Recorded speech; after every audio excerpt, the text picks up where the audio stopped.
So good evening. I'm Steve Treadle, Chairman of Citizens for Milford. And I'm Jose Costa, Vice Chairman of Citizens for Milford. And on behalf of all of us at Citizens for Milford, we want to welcome you here today, both the candidates and the voters. So this year, Citizens for Milford is extremely proud to be celebrating our 5-year anniversary in existence. And so tonight marks our 6th annual Candidates Forum. And this is an opportunity for voters to hear directly from the candidates to their questions. So it enables you, the voters, to ask your questions in a fair and balanced setting. We are honored to have Milford Town Crier here, and they are co-sponsoring tonight's forum, and to have Milford TV, thank you, here recording this important community event. So if you ask your questions, you'll be able to, at a later date, see yourself on TV. Before we begin, we'd like to make a couple of brief announcements. We invite everyone to join us on Saturday, April 27th for our 5th annual Beautification Day to help us pick up all that trash around town. So meet us anytime between 9 and 1 at the parking lot across from Sacred Heart Church to pick up your gloves, trash bags, and your assignments. My wife Rosemary and I have participated the last 4 years, and it was both fun and really rewarding. It's a great time to meet one of other responsible people in our community. Also, we continue to accept new sponsorships for the Draper Memorial Park Field of Flags. Forms are located on the side table over here. Our first display this year of the flags will be on Memorial Day. All right, so now the format and the ground rules for tonight. We have 5 contested races and candidates here tonight. As we announce each race, we ask for the candidates to come up on stage. We will start with the constable, move on to trustees of Vernon Grove, the Board of Library Trustees, School Committee, and end with the Board of Selectmen. So each candidate will have 2 minutes to provide an opening statement tonight. After the candidates provide their opening statements, Steve or I will be we'll kick off the questions by asking one question for each group. At that time, we ask each one of you that if you are interested in asking a question, then to raise your hand, and we'll have Amy and Rosemary with mics who will then see that you want to ask a question and come up to you. And as soon as the last question is answered, they'll pass the mic over to you. And then if time permits, so if we still have some time and no more questions from you at the audience, we do have some questions that were submitted by email that we will ask. But again, that's only if time permits. We want to have the questions answered from the people that are here tonight. And it's one of the ways that we try to make sure that everybody has ample and the fair amount of time each is we use a color and timing system, which it will be in the back of the room. You can see the screen back there, and we use the green, yellow, and red system. So green, you're able to speak. Yellow comes up. That means you have 30 seconds left to wrap up. And then when it gets to the red, we do ask all candidates to stop. Again, we have a lot of people up here tonight, and we want to give everybody a fair amount of time and a lot of questions asked. In regards to the questions tonight, we ask the audience that if you have a question, that you be concise, to the point, and take only 30 seconds to ask that question. And we ask the candidates in response to just take 1 minute to answer the question. We have the right to, as moderators, to extend the questions if we need to, the time allowed, if we see that the question might require a little more time. And then you also can direct the questions to a specific candidate or to the entire group. And please, when you're asking a question, state that. We will, if necessary, even if it's asked to a particular candidate, you might ask others to also to jump in afterwards and answer that question if appropriate. And finally, it's important that when you ask questions that you be considerate and respectful. People here avoid personal attacks, political statements. Steve and I we hope that all we're doing here is sitting and just introducing people. We do not want to be up here and saying, can we have another question, because the question that was just posed is inappropriate. So please be considerate and respectful. With that, Steve, I'll turn it back over to you. And the constable, I guess it's Robert Sheedy, to come up.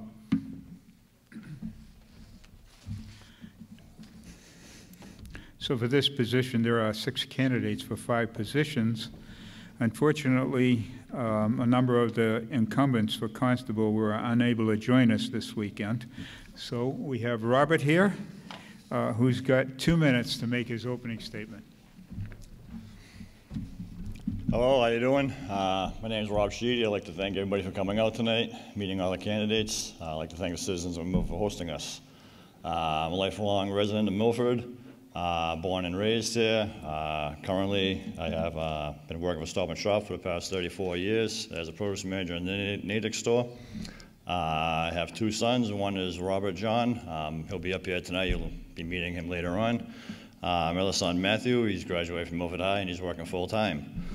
Along with Stop & Shop, I'm also a union steward for Local 1445. I was a member of the Milford Call firefighters when that was an active duty, active department. That was dismantled in early 2000 due to budget cuts. Just looking to do something else in Milford, and constable seems to be the right position. Tried for it 2 years ago, lost by about 100 votes or so, maybe a little more. So here I'm again, trying for it again. Thank you. Hang on a second. I would like to ask you an opening question from citizens of Milford, and that is, could you please tell us what you think is the most important duty of serving as a constable? The most important part of it is probably being sensitive to the time and need, because you're bringing somebody news that they don't really want, some type of papers, eviction notices, court papers, whatever. So you want to be sympathetic towards their nature and, do it with caution and care. Thank you, Robert. Citizen participation. We invite members of the audience to ask questions. I'd just like to know if you think there are any qualifications, unique qualifications that you need to become a constable? 2 years ago, before I ran, I reached out to a few of the constables. They've assured me it's all an entry-level position, easy to learn. They could show me the basic ropes and just take it from there. It's like anything else. You just go in and you learn it as you go. Okay. Thank you very much. All right. Appreciate it. Thank you.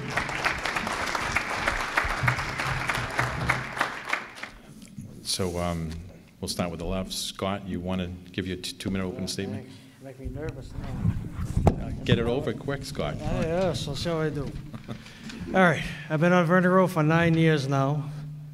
We came a long way since I got on back 9 years ago.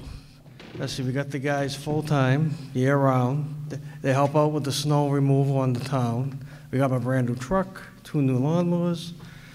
We got a lot of stuff still going on we got to get done. We got to get the roads paved hopefully this fall. We're going to work on that. And that's about it. I just like to keep working with the town on it and get more stuff done. Thank you.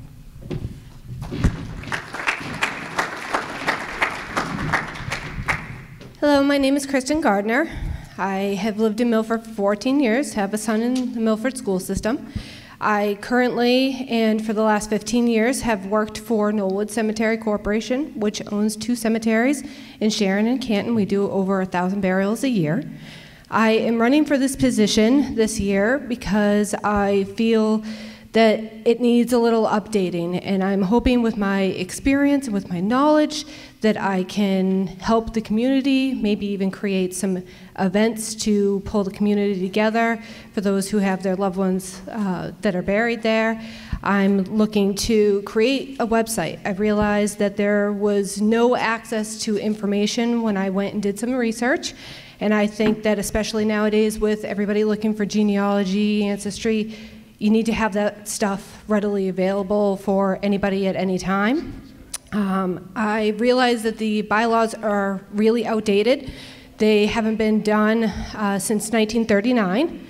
I want to help them find the correct person to help fulfill a void in the personnel that I noticed when I was trying to do some research before being here. And then I would like to try and create a fund to help fix or replace some of the markers that I saw that were damaged in and around the area. So I'm hoping that everybody will, vote for me. Thank you.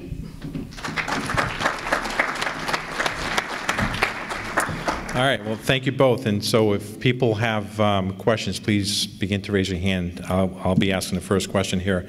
I know both of you touched a little bit on this, but can you tell us what the most important job of the trustees is and why you believe you are qualified to serve as a trustee? So we'll alternate, yeah. So I think the most important job, honestly, of a trustee is to make sure that you keep the upkeep and the beauty of the cemetery and really listen to the people who have their loved ones buried there, because I feel that that is really what we're here for. The cemetery is for the people who have their loved ones buried there, that want certain things done, and I'm hoping as a trustee that I can listen to what people are asking and try to make it happen. Thank you.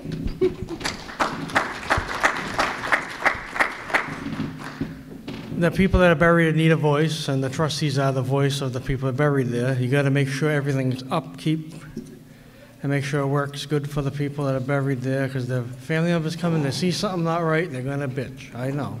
We had a few that happened through the years. But if you keep it up, that'd be good.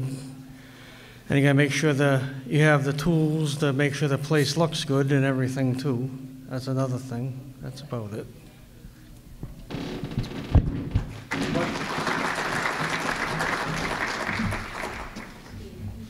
Rosemary, right through that.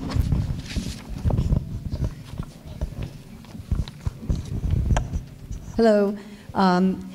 Do you have any concerns about the future of the Vernon Grove Cemetery? And if so, how would you address that to either one? Scott, I'll go with you first. Huh? Well, I know we got another lot already marked out, the backfield. So we got plenty of lots for the future generations to be buried down there. Any concerns? I don't see any at this time, just maybe the genealogy, getting that working. I know we're working on it, but some of our members have been illness in the last few meetings, so I know we're getting that. We're looking at that, too. That's probably the issue I see coming down the road. Kristen? As a person who has been in the cemetery industry for as long as I have, I've noticed that a lot of people want information available right now. They want to, when you call them, to feel like you're actually listening to them, that you're going to fix whatever problem that they have. And I feel that there were a couple of concerns that I had when trying to get some information about Vernon Grove. I found that there was no information. I also found that some of the areas weren't as nice as they could be. Working for Memorial Parks, our whole main part of everything is to make it look park-like, don't make it look like a cemetery, and Vernon Grove says that that's what they're trying to do, and I was concerned about some of the areas not maybe coming up to what I thought the standards should be. Next question.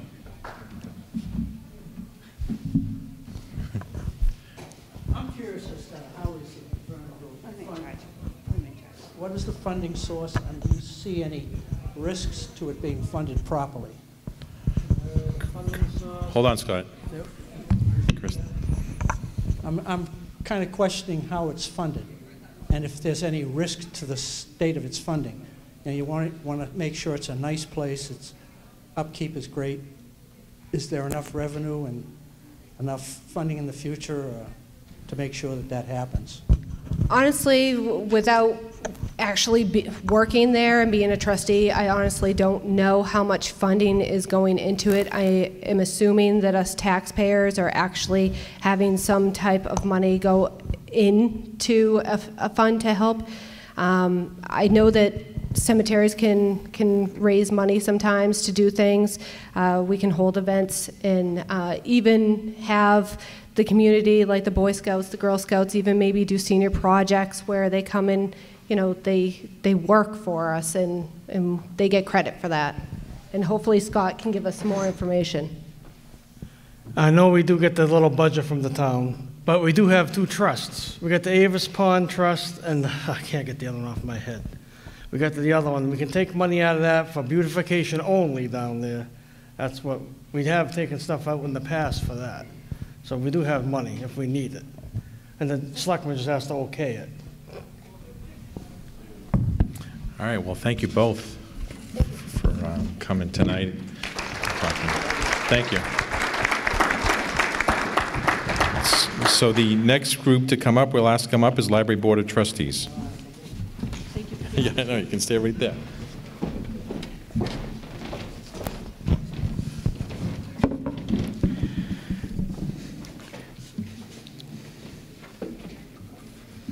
So, Scott Vecchiola and Challenger, no, excuse me. I read that wrong. I am sorry. 3 candidates for 2 seats, Library Board of Trustees. So Stephanie Ebisla, Margaret Myatt, and Scott Vecchiola. Opening statements, start with Scott, please. Let's see. I ran for the library board 10 years ago, I remember. And then I ran again 2 years after that. And then I started to run for other stuff. And I saw the opening again. And I think there's still any new blood in there, and I would love to help them. My experience being on Vernon Grove, I see how budgets work and everything. I think that will help me be a good library trustee to help them for the future endeavors coming down the road. Thank you.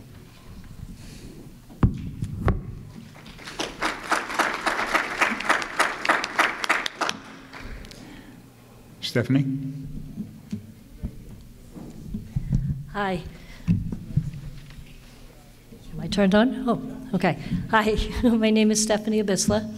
I am running for the Library Board of Trustees as a new incoming candidate. My background is kind of wide and diverse.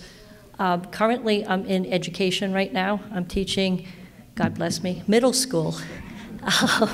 With middle school, there's a challenge. It's a level of students that have some skills and have no fear, and it's a challenge to kind of keep that in balance. Prior to coming back into education, and I say back into education, back early 80s or so, I was in education. I had an opportunity to move into business, which I did. I moved into business. I was working with computers and training, so I had experience with adults, with children, summer schools, etc. So I've done kindergarten through adult as education. I think one of the really important things about education is it's not just in the schools. One of the lifebloods of the community is the library. It's where the rest of us who are not assigned to a classroom can get the guidance and the information that we need. And with that being said, I've seen a town, one that has affected me in particular, lose its accreditation. And as we give kids one-on-one Chromebooks and we send them out and we say, go find the world, and we turn around, it's not there for them. So I'd like to be the library trustee to make sure that our library stays on task and stays also up to date, and provides for everybody, from kindergarten to adult and the outskirts of that also. Thank you very much. And Margaret. Good evening. My name is Margaret Myatt, and I'm running for the Board of Trustees of the Milford Town Library. I'm seeking your support and your vote. I'm running because I'm a huge fan of the library, and I want to continue to contribute to its success. I had served as a library trustee for 3 terms, or 9 years, and I enjoyed my service tremendously. Back then, I did not seek re-election because of a job change, but now I'm retired and I have time to serve again. I have lived in Milford for 36 years, and I have demonstrated my commitment to the town in many ways. As I mentioned, I was a library trustee. Also, I am a longtime town meeting member. I serve on the Milford Commission on Disability, and I was the first president of the Friends of the Milford Upper Charles Trail. Milford's a great town, and I really enjoy giving back to it with my time and my service. I will be able to dedicate time and service to complete the objectives of the library's current 5-year strategic plan.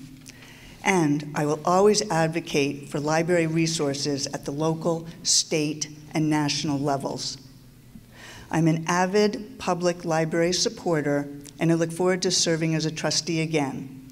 My family and I are enthusiastic library users, and we know what a fantastic resource it is for so many people. So again, my name is Margaret Myatt, and I'm asking for your vote on April 2nd. Thank you. Thank you, Margaret.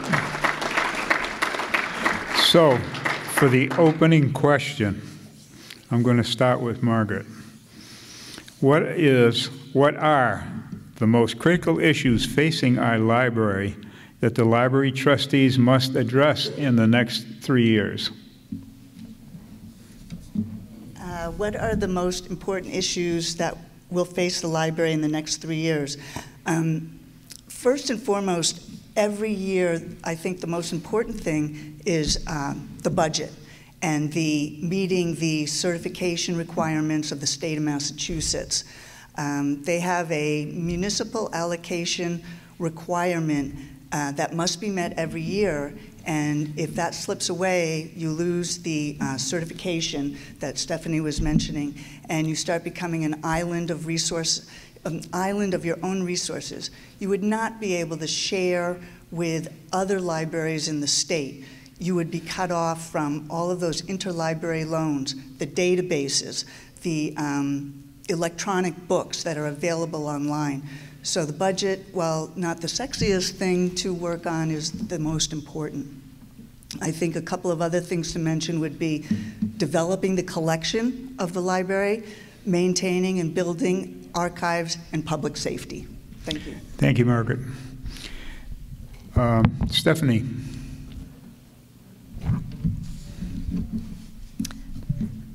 Again, I think the things that are facing the library, as Margaret mentioned, is the budget, first and foremost. Without funding, there's not much we can do, and one of the big challenges is increased health costs, increased salaries, and things of that sort that chip away, and we don't always pay attention to the hidden costs that are impacting some of the others. We see, the cost of a book, we see the cost of a DVD or something like that is very prominent, but we don't see a lot of the hidden costs that eat away at the budget and cause a lot of stress for the library. And I think another issue that we should look into is just parking in general. I don't know how we can fix that, but it's worth looking into. So thank you. Scott. I only got 2 on my mind. One of it will be the budget, to make sure everything goes as planned so they don't lose any funding. And number 2 is the parking. Because I've seen over there, you can't park everywhere. You get tagged if you do in certain places. I know they were working on something, but I don't know if they still are. Next door, I know they're trying to do something there, but we see. But if I get on the board, I can look at it more. Thank you. So now we ask citizens to bring forth their questions.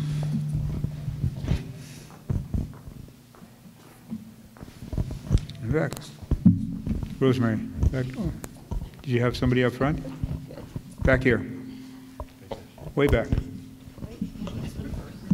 Oh, we have somebody here. I'm sorry. I didn't see you. Just a question for Scott. That you're running for 2 offices.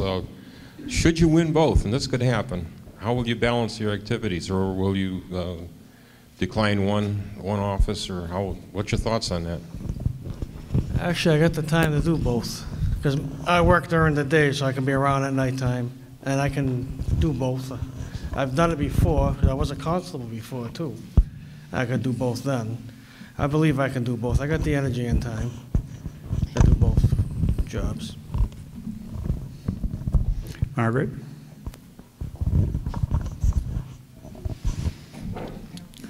Was that, oh, that was directed to Scott? Yeah, of course.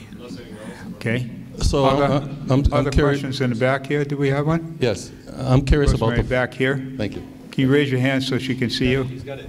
You got it. Okay. Thank you. Sorry for the confusion. I'm curious about the 5-year strategic plan with the advent of technology and getting information readily available, probably from your desktop at home or from wherever. What do you see the role of a library is in the community in the next 3 years?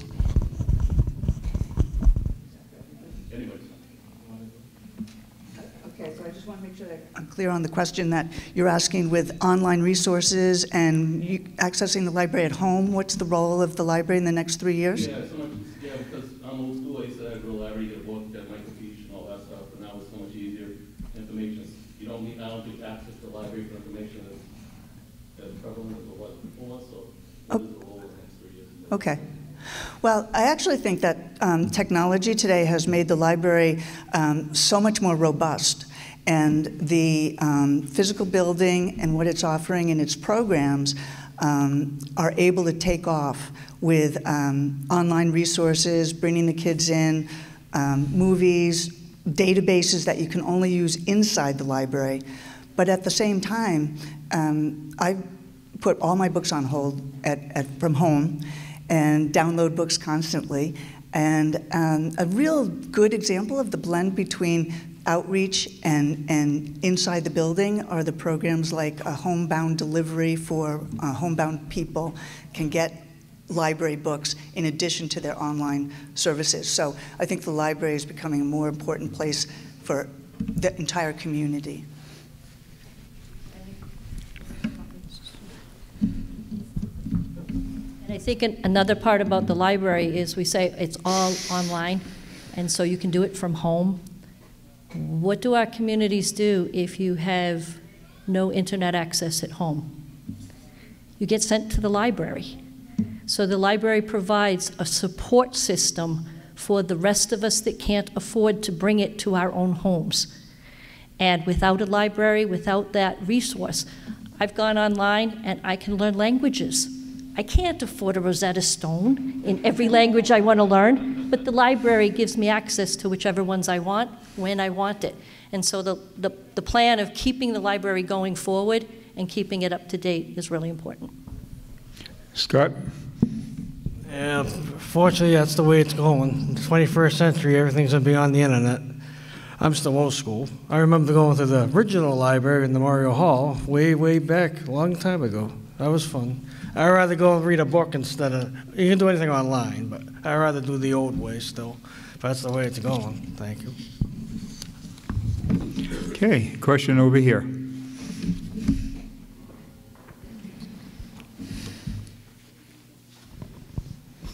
The library has the Friends of Milford program, and where they bring in outside authors. And now this is for either of the three of you. How do you see that as a program? You know, everybody talks about the online, and I participate in, you know, ordering my books online, but I also am a member where it's a valued program.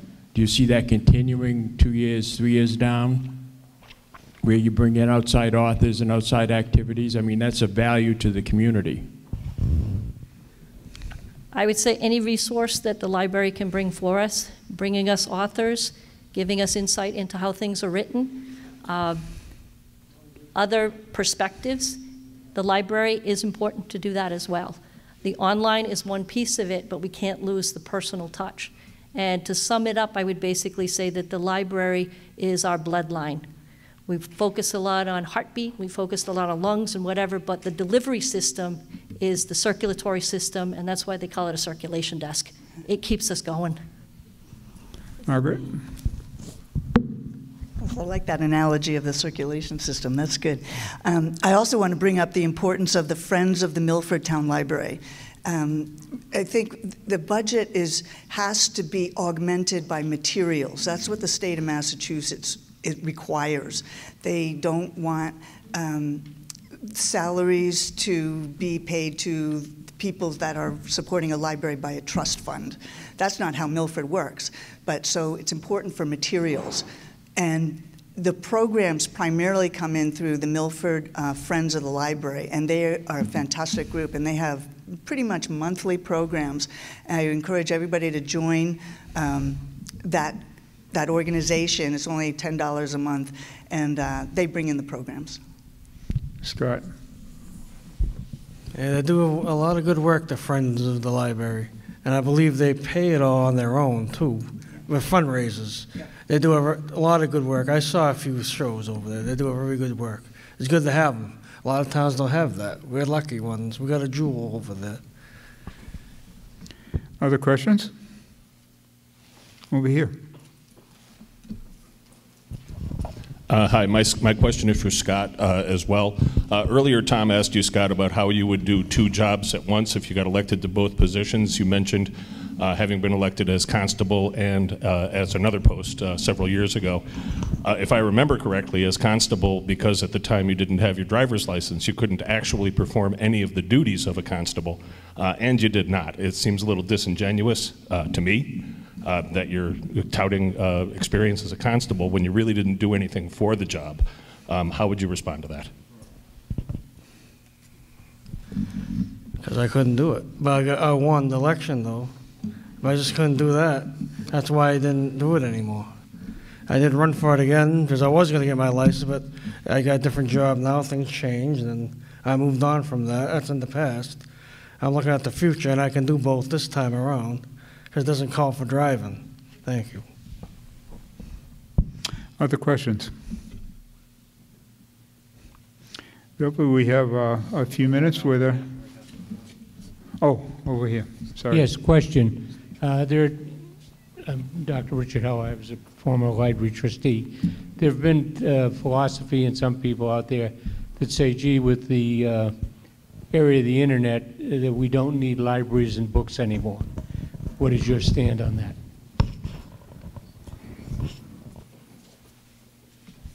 As a teacher, I would say we need something for everybody. Some people find using the internet. I actually used to be an old school, look at the index and find the word and cross it over. I went to a company that didn't have any books, and I had to learn to do it all on the internet. There are times I print stuff out because I just can't focus. I give my students paper. Sometimes I have them do it online, sometimes I have it do it on paper, and I think it's important that we keep a balance. We don't say the library is all online, we don't say it's all paper. It's a blend of what we need and how we're going to deliver it. So. Yeah, thank you. Sorry. Yes, ditto on that, but also the library as a building where people go and come together and have book club meetings and outside authors and pajama reading for the 3 to 5-year-olds. It's a place for families to go. I love the jigsaw puzzles these days, and there's calming environments. People come in to study. They get the internet. They get databases that they can't afford at home. It is online, yes, but the library gets licenses for databases that you can use for free. I can use Ancestry.com, but I have to go to the library to do it. The youth group, the downstairs in the youth center, it's always a meeting place. It's always meeting the demands and needs and wants of many different age groups and populations in our community. It will always be a center. I echo what they say too. But a good book, you still need books to read. I'm sorry, you get everything online, but you still need a good book to read once in a while. I echo what they said. Thank you. Okay. We must move on to the next group, so we thank you very much. We learned a lot. All right. Thank you, Jerry. And so we have 6 candidates for 2 seats on the school committee. John Erickson, due to a conflict at last minute, could not be here. But with us tonight, we have our incumbent, Jim Legore, and we have Justin Dulac, Tarek Miranda in front of me, R.J. Sheedy, and at the end, Mike Visconti. So I'm going to go start at the left. Mike, 2-minute opening statement.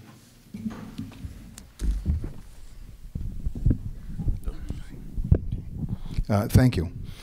Ladies and gentlemen, my name is Mike Visconti, and I am running for one of the 2 open seats on the school committee. I am running, quite frankly, because I am offended by what is happening to our school district.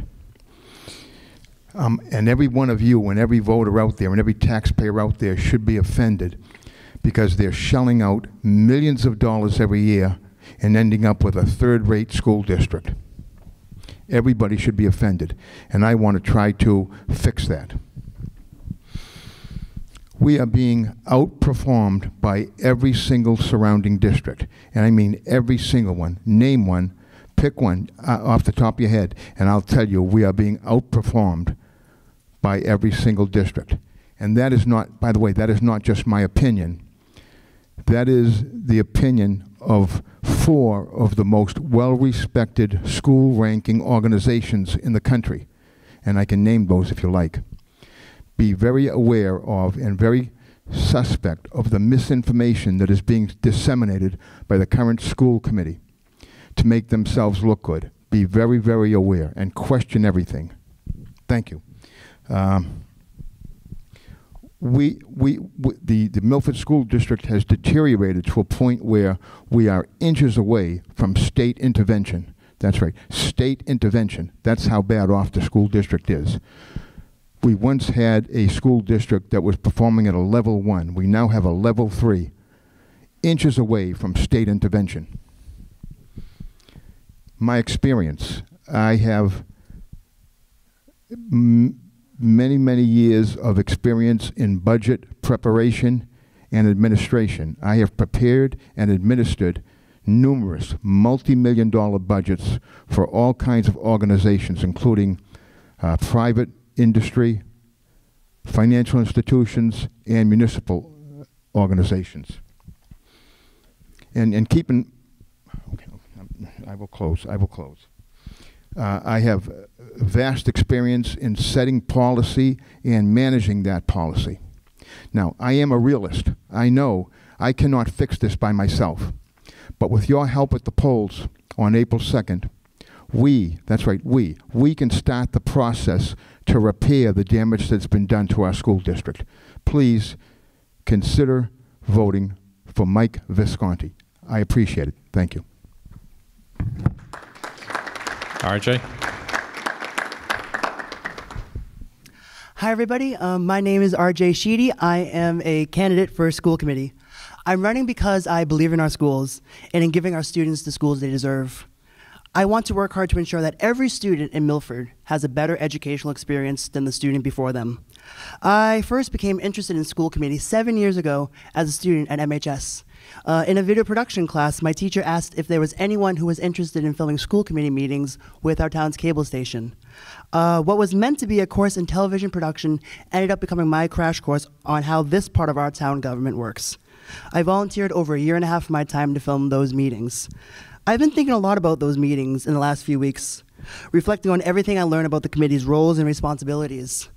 I witnessed many important discussions where meetings began with a packed invitation to speak opportunity, and the committee received support and input from the community. I've seen how school committee members reacted and responded to our residents. I hope to be able to answer many of your thoughts and concerns as possible. I will always prioritize transparency and ongoing collaboration and communication to advocate for all. After experiencing school committee firsthand, I decided to get more personally involved in Milford as an elected town meeting member and through my show on Milford TV, where over the past 7 years, I've met and talked with people in our community and our government about local issues. I'm sure we can all agree that a good committee member is someone who can research an issue, look into every side of an argument, listen, and ask the right questions to get the best answers. That's how you get the best answers, and that's exactly what I'll be doing for you as a school committee member, if elected. I hope to answer many of your questions tonight, and I hope you'll vote for me on April 2nd. Thank you.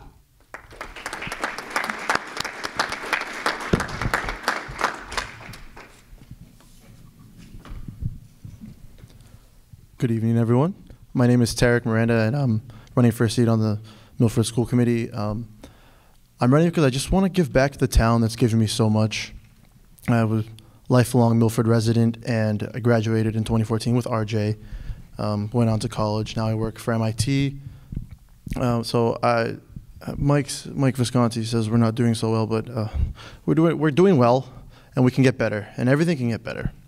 And I believe that I can set the path straight for everyone and every student. We have a lot of students in the system that just feel like they don't have a say or they don't know what they want, and I want to be a role model for those students. Having parents who immigrated here and I guess a broken household since they're divorced, I can represent a lot of the students these days that just struggle going to school and they don't know what to do, and that's what I bring to the table. And I would really appreciate your vote for me on April 2nd. Thank you.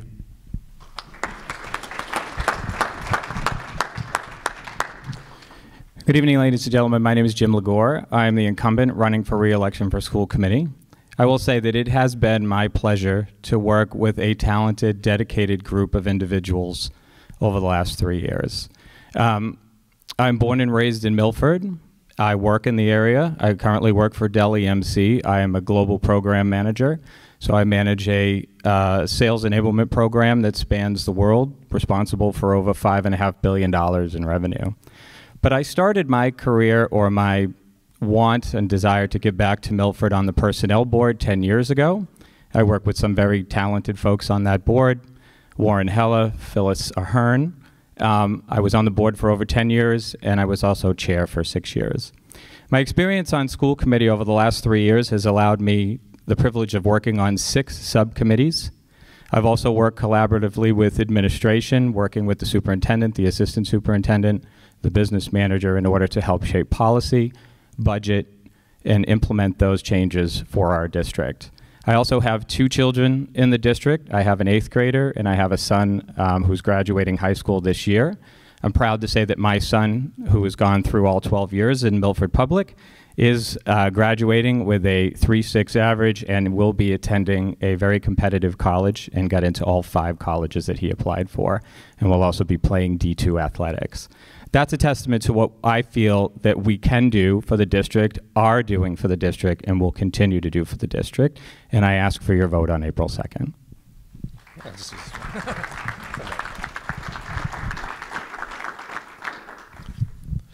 Hi, Milford.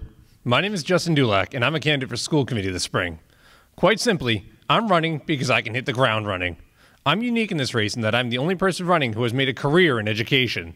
I studied it in college. I currently serve on the Milford High School Improvement Council, and I've worked in the Sudbury Public School system for the last 3 years.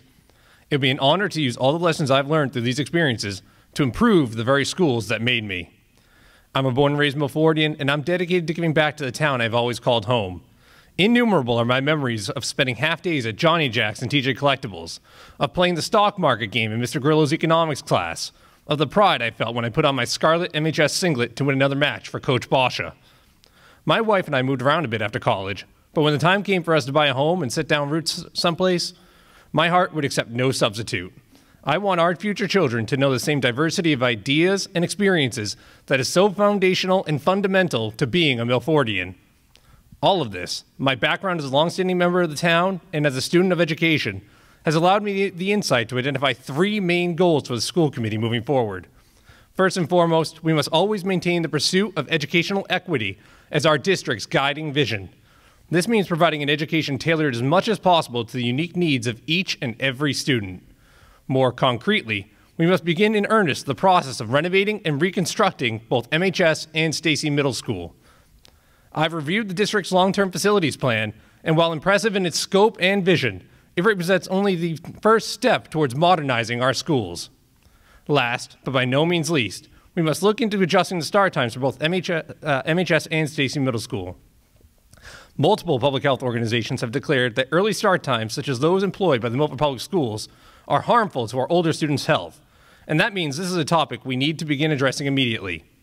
This year's local elections are coming up quick on April 2nd. When you enter the booth, I hope you'll recognize my commitment, my experience, and my vision by giving me your vote. Again, my name is Justin Dulac, and I'm running to hit the ground running as your next school committee member. Thank you all for the opening statement, and we'll start with questions. So again, if people have any questions, raise your hand while I ask this first question. So the first question we'll go down the line. So RJ, you can start to answer this question first. The Massachusetts Department of Education's 2018 District Accountability System, which is a component of the district report card, rated Milford Public Schools in the partially meeting targets overall classification. Massachusetts DOE noted that Milford Public Schools showed only a 39% improvement towards a set of accountability measures. Do you believe this is a fair assessment of Milford Public Schools? And please explain. And if it is a fair assessment, please explain what you will do as a member of the school committee to improve Milford's classification.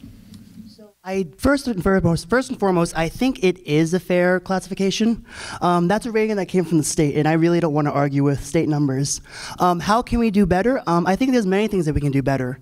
I think we can continue to introduce intervention programs for our students who are lacking in some subject areas, and then just continue to push them towards more educational opportunities, get them to partake in more after-school extracurriculars to better their educational experience. And I think that's really all we can do is just try better. Thank you. I would say that's a fair assessment given to Milford's public school system. And what I would do with the rest of the committee to make it better is I would look at all the options we have, whether it be bringing in teachers, but hiring new teachers or hiring interventionists, or maybe get some extra one-on-one help where we really need it, because it's not one answer fits all. Every student learns differently, and we have to cater to all the students, not just a few. And I'm willing to look at all the options to help the school system improve.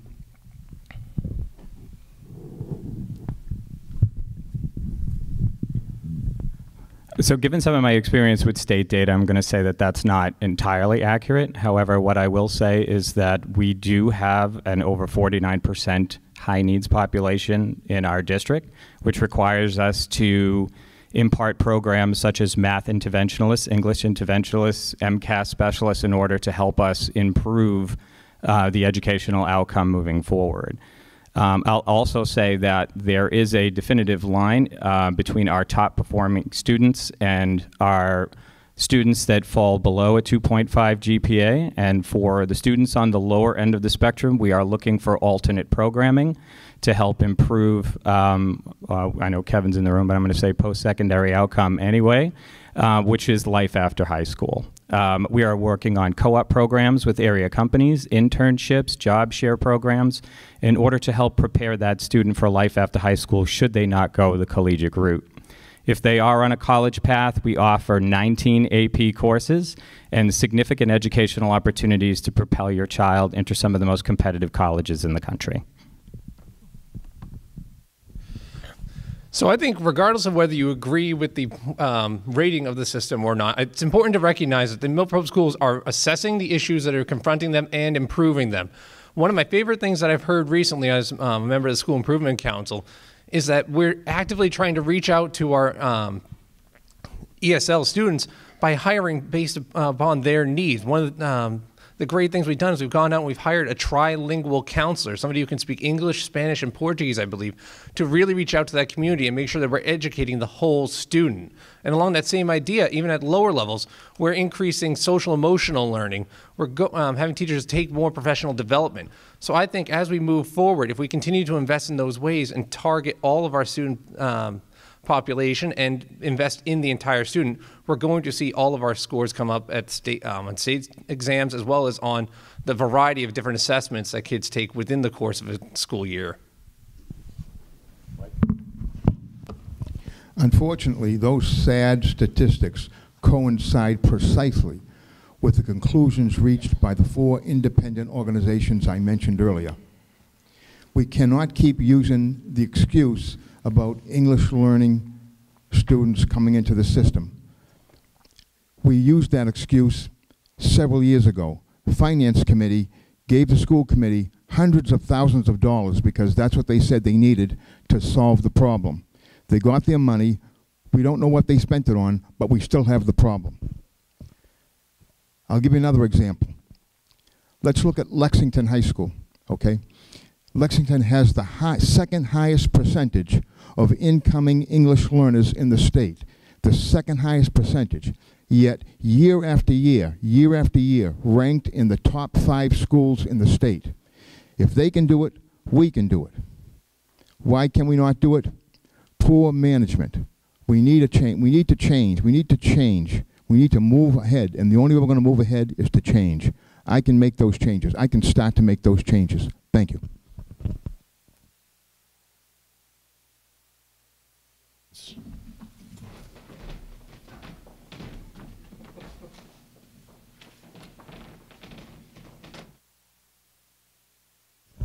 My question is for Mr. Visconti.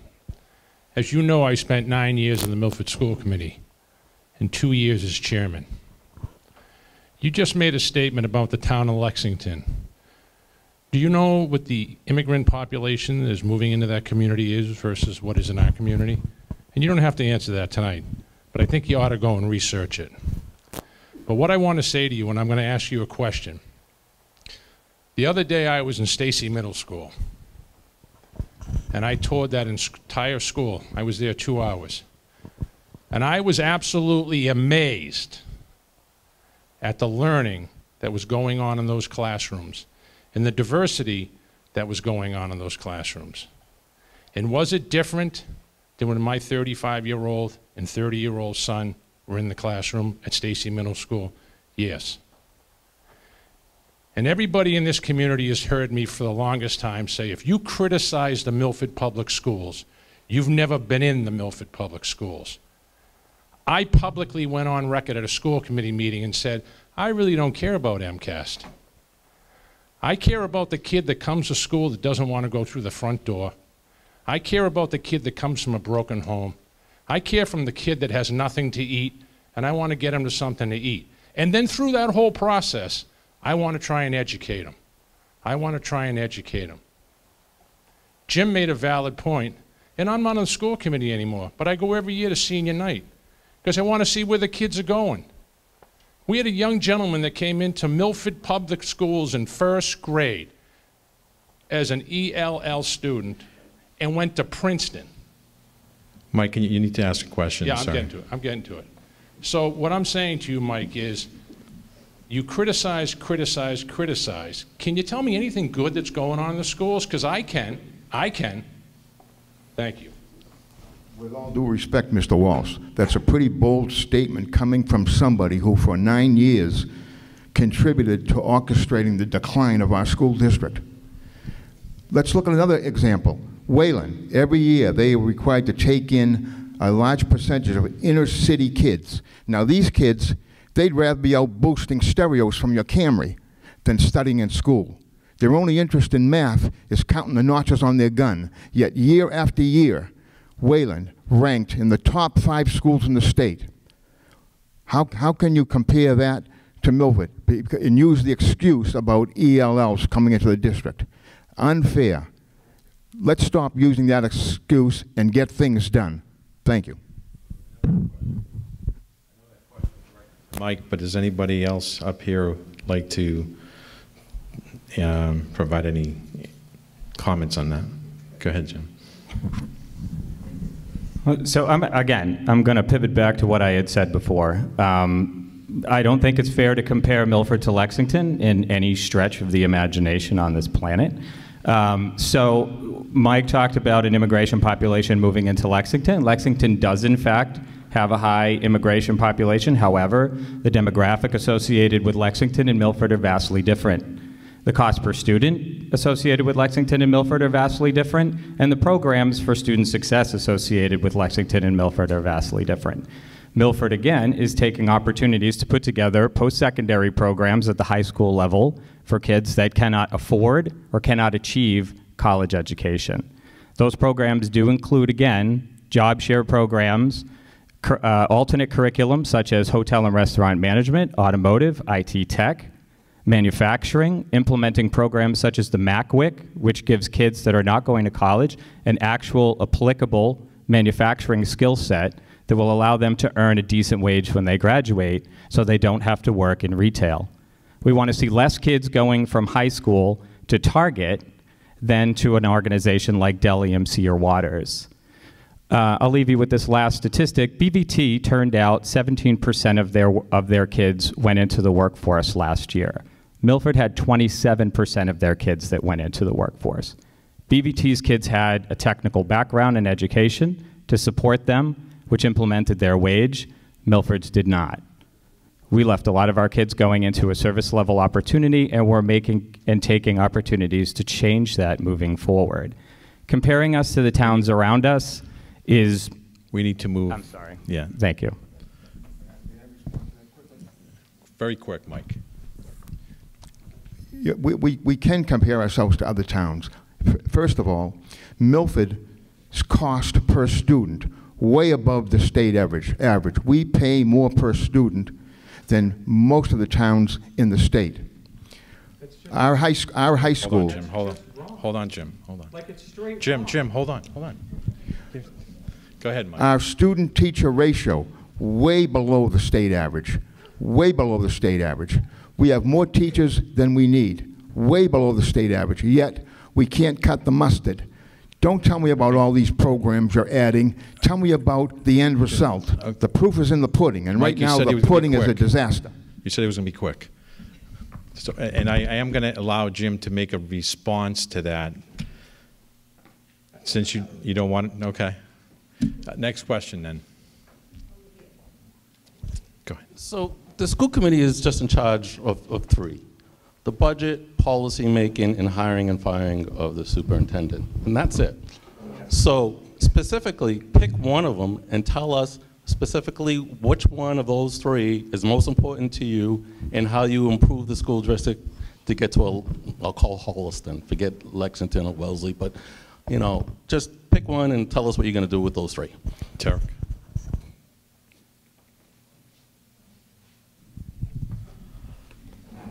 I would start with Mr. McIntyre. I'd start with the superintendent. I don't think he has clear goals in mind, and we ought to have that conversation over whether he should be replaced or whether he needs to come up with a plan, because he works for the school committee, and the school committee should guide him into making a plan to getting us where we want to be as a town.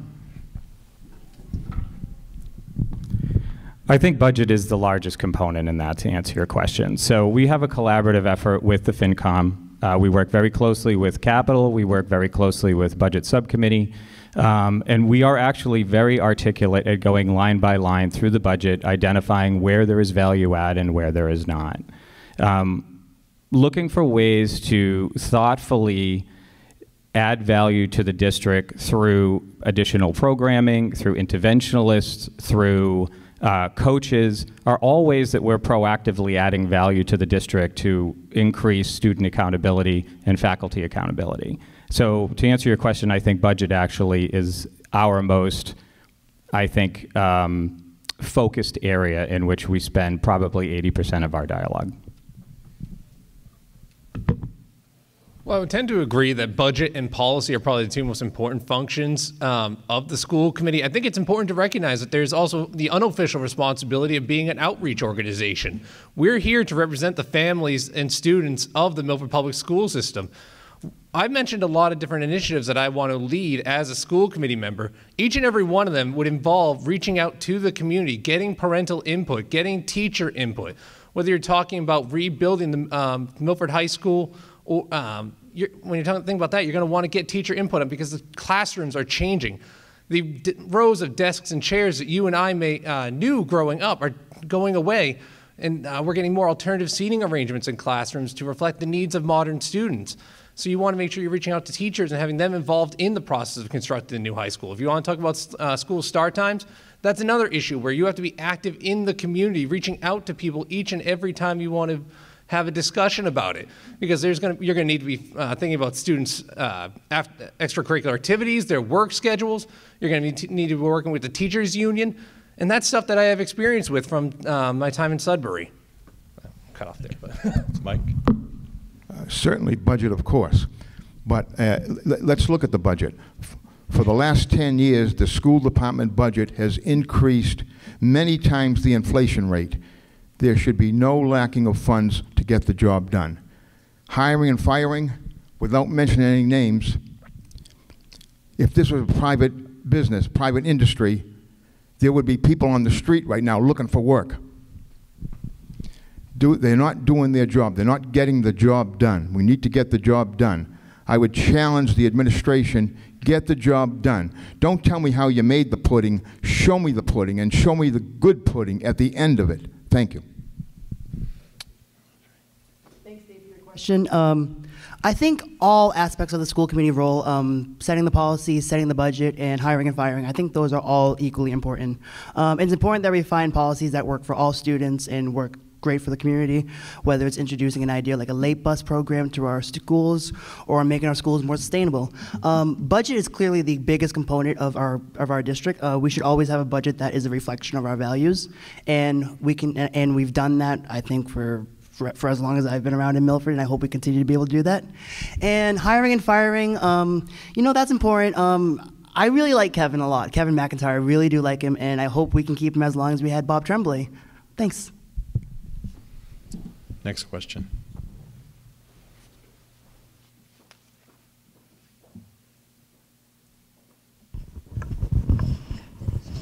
Go ahead, John. A topic that's very near and dear to my heart is sustainability. What are your thoughts on how to make the schools more sustainable? Solar power on the roofs, other, maybe composting the vegetable matter out of the kitchens. What are your thoughts about sustainability? Go ahead, Jim. Thank you. It's not surprising to the community that our buildings need capital improvement. So we are working collaboratively with our capital group and our FinCom subcommittees in order to do that. A lot of the buildings actually age out in terms of actual sustainability upgrades. However, buildings like Woodland, obviously, which are brand new, lend themselves to a lot of cost-effective and cost-of-ownership sustainability improvements. We do have a new high school coming on the horizon that is, 5 to 7 years away. That sustainability and impact on carbon footprint will be associated with that, and we will look for ways to systematically allocate revenues in order to continue to look for sustainability improvements in some of our legacy facilities. So I share your concern about sustainability as a major issue for our schools going forward. On an environmental level, it's absolutely essential that we start tackling climate change at every opportunity we have as a municipality. But it's also a major tax burden. The current Milford High School was not designed to be heated well. The heat goes right up to the ceiling in those cavernous hallways that we have. And I'm hoping that with the new Milford High School that we're thinking about sustainability as we go into the construction process.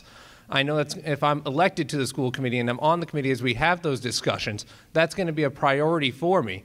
I want to make sure that we explore the option of putting solar panels on the roof. I want to make sure that we're working on composting, and I want to make sure that we're engaging the students in that process, because I know on the School Improvement Council, I believe it's this very evening, they're discussing sustainability efforts that students can lead at the high school. So I know that there's a hunger to get involved in the sustainability movement, and I want to make sure we're capitalizing on that as we look into the new facilities. let's talk about infrastructure, and let's talk about sustainability. Preventive maintenance is the answer. And right now, there is no preventive maintenance. So every 20 years, 25 years, the school department goes to the voters and says, okay, cough up $60, $100 million, we need a new school, because we did not maintain the school we're in. I hate to keep bringing up other towns, but a perfect example, Wayland, up until a very few years ago, they were operating out of a school that was built in the 60s. That's 60s, okay? But year after year, operating out of that building, ranked in the top 5 schools in the state. Now, they have since upgraded, but if they can operate out of a building that was built in the 60s, simply because of one thing, preventive maintenance. We have no preventive maintenance in our school. Let's look at Boston Latin. I don't even want to tell you how old that building is. Ranked #1 in the state year after year, and this year ranked 48 in the country. 48 in the country. Quite a feat. I don't even want to tell you how old that building is. Thank you. Thanks for the question, John. I think it's really a utmost importance that we reduce our carbon footprint the best we can through the school district. 3 specifics that I could offer you that could maybe be more sustainable and also save the school department money. LED lighting and motion sensors in all the rooms. LEDs are a little less powerful than fluorescent bulbs, and if you put motion sensors on them, it'll regulate the usage of that lighting. I think we could, with the long-range facilities plan, we could work on better installation for our school buildings. The high school currently has its original windows on them. If we simply improve the installation of the windows, we can reduce on our heat costs through the winter. And also, I really, really do love the ideas of having solar panels as a part of our schools. Just up the hill in the Mendon-Upton Regional School District, one of their middle schools has carports, and the school district is saving over $7,000 right now with that. Imagine if we had solar panels at all 7 of our schools, and look at our parking lots. I think our parking lots, at least at the high school, is way bigger than in the school in Mendon-Upton. So I think that's 3 short things that we could really do that would help out. Thanks. I would look at all ways to save money through sustainability issues, because we are wasting a lot of money in heat, electricity, gas, however every building takes it, and everyone complains about the budget. And so where we can find to cut costs, and if sustainability is one of the ways, then we should definitely tackle that. Thank you. Next question. Question for all of you. $60 million budget. What qualifies each and every one of you to manage a budget of $60 million? And I'd like to include your educational background and your professional background. Justin. All right, so as I said, I'm running this race to hit the ground running. I have a lot of experience in the Sudbury Public Schools, and one of the things I do there is I've been helping the assistant superintendent for curriculum and instruction develop, manage, and maintain her budget for the last 3 years. So I have some experience in municipal budgeting from that. Going back to my educational years, at Suffolk University, I was on the Student Government Association, and I was actually on their finance committee. We managed the budget for all the clubs and organizations at Suffolk University. So I've got a decent amount of experience managing budgets, and I will look forward to bringing all that to the school committee going forward. Mike?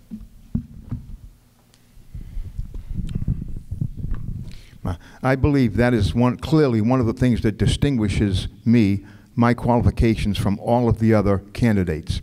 For the last 30 years and continuing to this day, I am responsible, have been responsible, and am responsible for preparing and administering numerous multi-million-dollar budgets for all kinds of organizations. I'm a budget person. I know budgets. I live budgets. And once again, that is one of the things that most distinguishes me from the other candidates. Thank you. Thank you for your question, George. You know, $60 million is a lot of money to be responsible for. I have never before dealt with a $60 million budget, I will tell you that.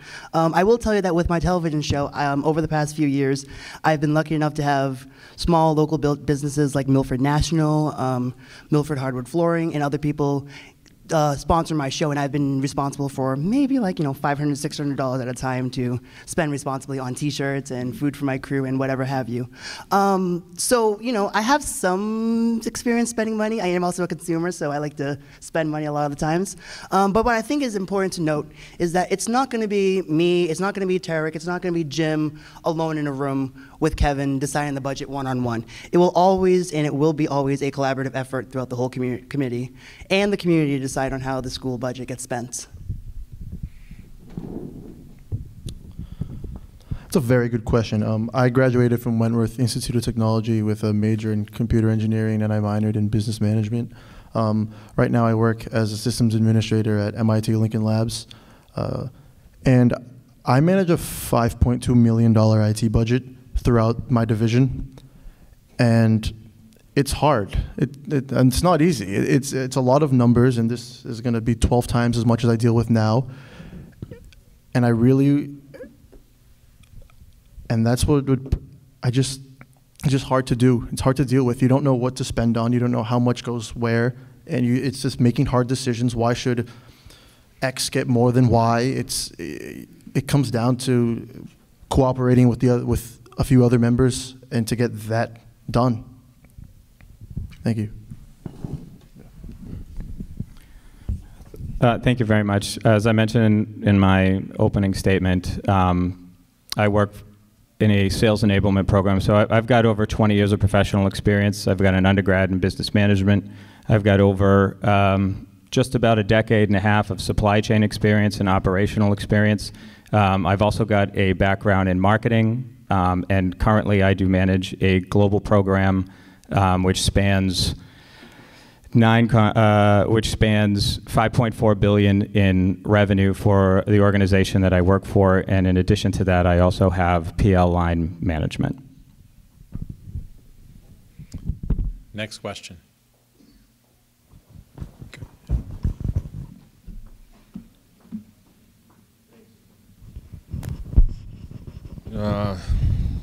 Vintage voters like myself and Mike notwithstanding, I got to tell you, it's very refreshing to see young faces so involved in what the future of our school system will end up being. Specifically and quickly, for each one of you, what is the first biggest challenge to academic excellence from grades 0 through 12 in our school system? Mike, we'll start with you.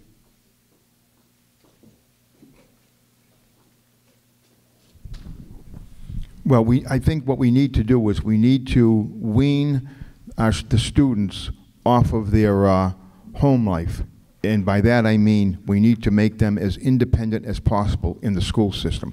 What we teach them in the early grades, they will have to live with right up through graduation. And once they graduate and get into the real world, it will be very helpful if they are weaned off their parents early and learn how to sustain themselves by themselves. We have to be very careful of facilitating the raising of a pampered youth generation. Thank you. Thank you for your question. I'm going to pivot off something that Jim said earlier. Like Jim said, 49% of our students are disadvantaged, meaning that they are taking part in our ELL services, our special education services, or they're just economically disadvantaged. So I think the first thing that we got to do is just better serve that whole population better. And finally, I think we got to also find out what is getting to the root cause of some of their educational problems and what's actually getting in the way of the education. It might be something at home, and something at home might also cause them to have disciplinary issues at school, which is why they're not doing good in school. So I think the district could also possibly develop or partake in a Think Kids philosophy, which basically helps the school districts help the kids get to their root cause of their problems. Thanks. I'm a big believer that everything starts at home. Ever since I was born, my parents pushed onto me, go to school, do well in school. They moved here. They immigrated here from Brazil because they knew the United States of America is the best place to be ever. And from day one, they always pushed me to do the best I could in school, go to college, get a job. And I've done that. My sister's doing that. My brother's doing that. I have another brother and sister in the school systems. And we really have to reach out to the parents of all the students who aren't excelling and really get them involved, because if you have the teachers can only do so much. They need the help of the parents at home to set the kids straight and go on and do a better life. I'm going to actually echo that too, what RJ and Tarek said. I will say that I'll start off by saying that curriculum alignment is critical. From K through 12, making sure that we have the tools in place for the curriculum to be associated with the different grade levels. But I will say that even aside from that, looking at the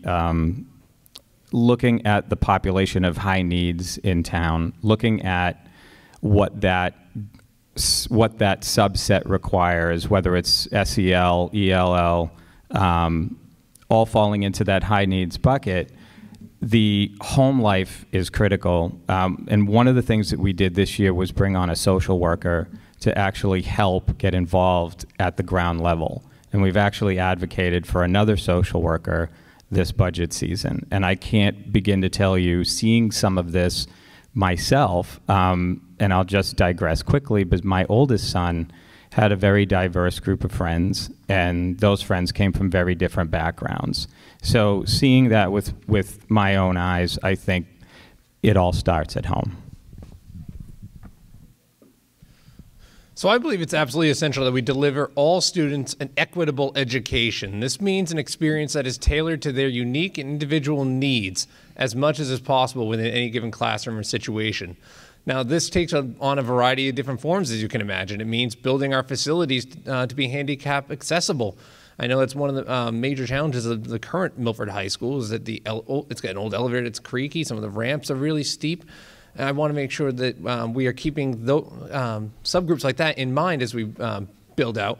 But it also means thinking about what our ESL students need and trying to make sure we're purchasing the right supplies for them to help them thrive in their educational environments. So really, I think what we really need to do is pursue equity in our education as much as possible and wherever possible. Next question. Hello. I actually have a son in the Milford school system, and I have volunteered on numerous different field trips and everything, and I found that there was not a lot of assistance for the teachers to deal with difficult students. And I wanted to know if any of you have in your plan to help get some support for them, because that seems to be another reason why I think we're failing, or not failing, but getting lower grades for our school system. RJ? I'm sorry, can you repeat that? I don't think I'm clear on what your question exactly is. I want to make sure I address your concern. I want to know if anybody on the panel has in their plan some type of counseling or some type of special training for any of the teachers to help them deal with difficult students that might be taken away from the students that are trying to work in class, as I have seen it. Okay, thank you. I think I understand it now. I think I'm going to pivot back to the Think Kids philosophy that I was talking about earlier. A lot of times, sometimes if a kid's acting out in class, it's not about something that's happening in class. It's not about whether or not they like their teacher or not. It's not about whether or not they're having a problem with a fellow student of theirs. It may oftentimes have to do with, like what Tarek said, something that's happening at home. And what the Think Kids philosophy does is that it basically helps the student understand exactly what their problem is and to help them just better develop coping skills and ways to work around it. And I think if the district were to develop a Think Kids philosophy type, I think that would really help a lot of our kids with some of their issues that they may be experiencing. Well, to help those students, the teachers and the students, we'd have to find out exactly why they're acting out or being difficult in whichever way it is. And if it's just, some of it can just be just discipline. And that'd be the easier way to do things. And some kids actually need some extra help. And for those kids, I'd look into getting school psychologists involved, psychiatrists, and have them get to the root cause of the problem, because everyone's different.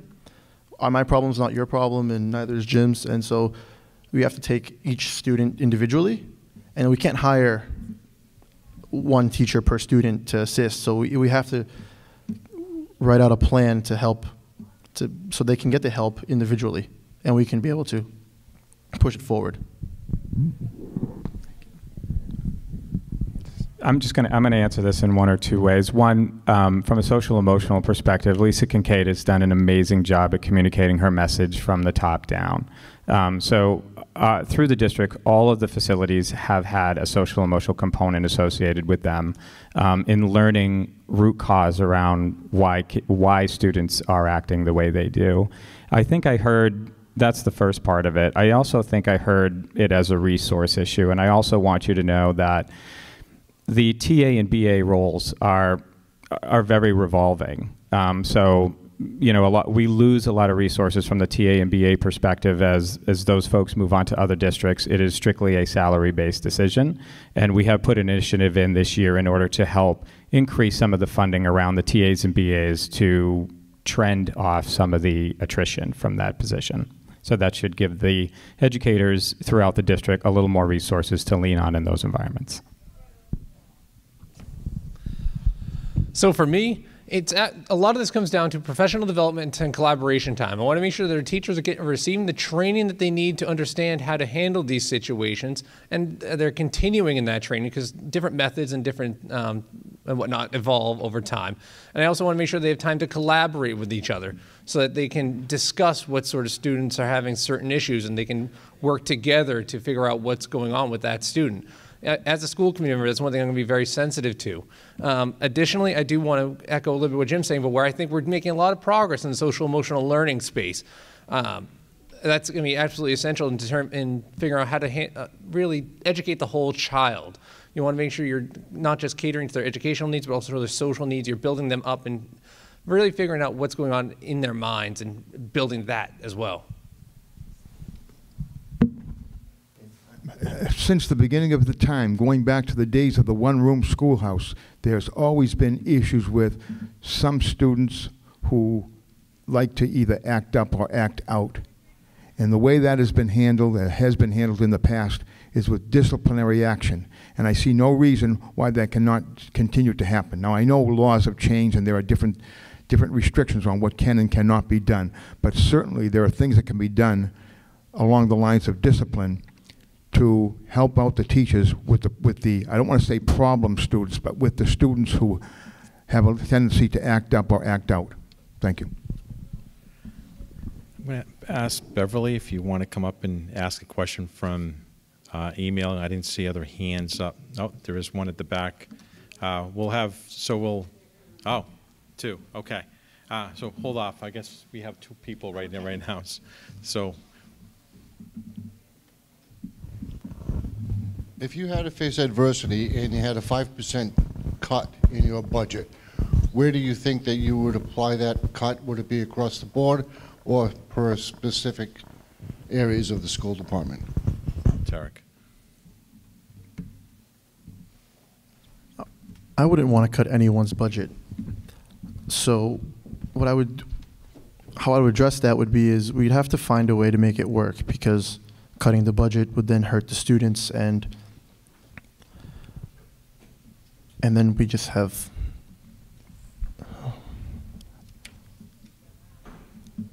I just don't believe we should get a budget cut. I don't know where I take the money from. It's a hard decision. Who do I hurt? Do I hurt math, or do I hurt science, or do I hurt the art department? The music and arts already get budget cuts every so often throughout the state, and can we hurt them more, or do we hurt math, science, and English, who we need to excel to get more state funding? It's a difficult question with no right answer.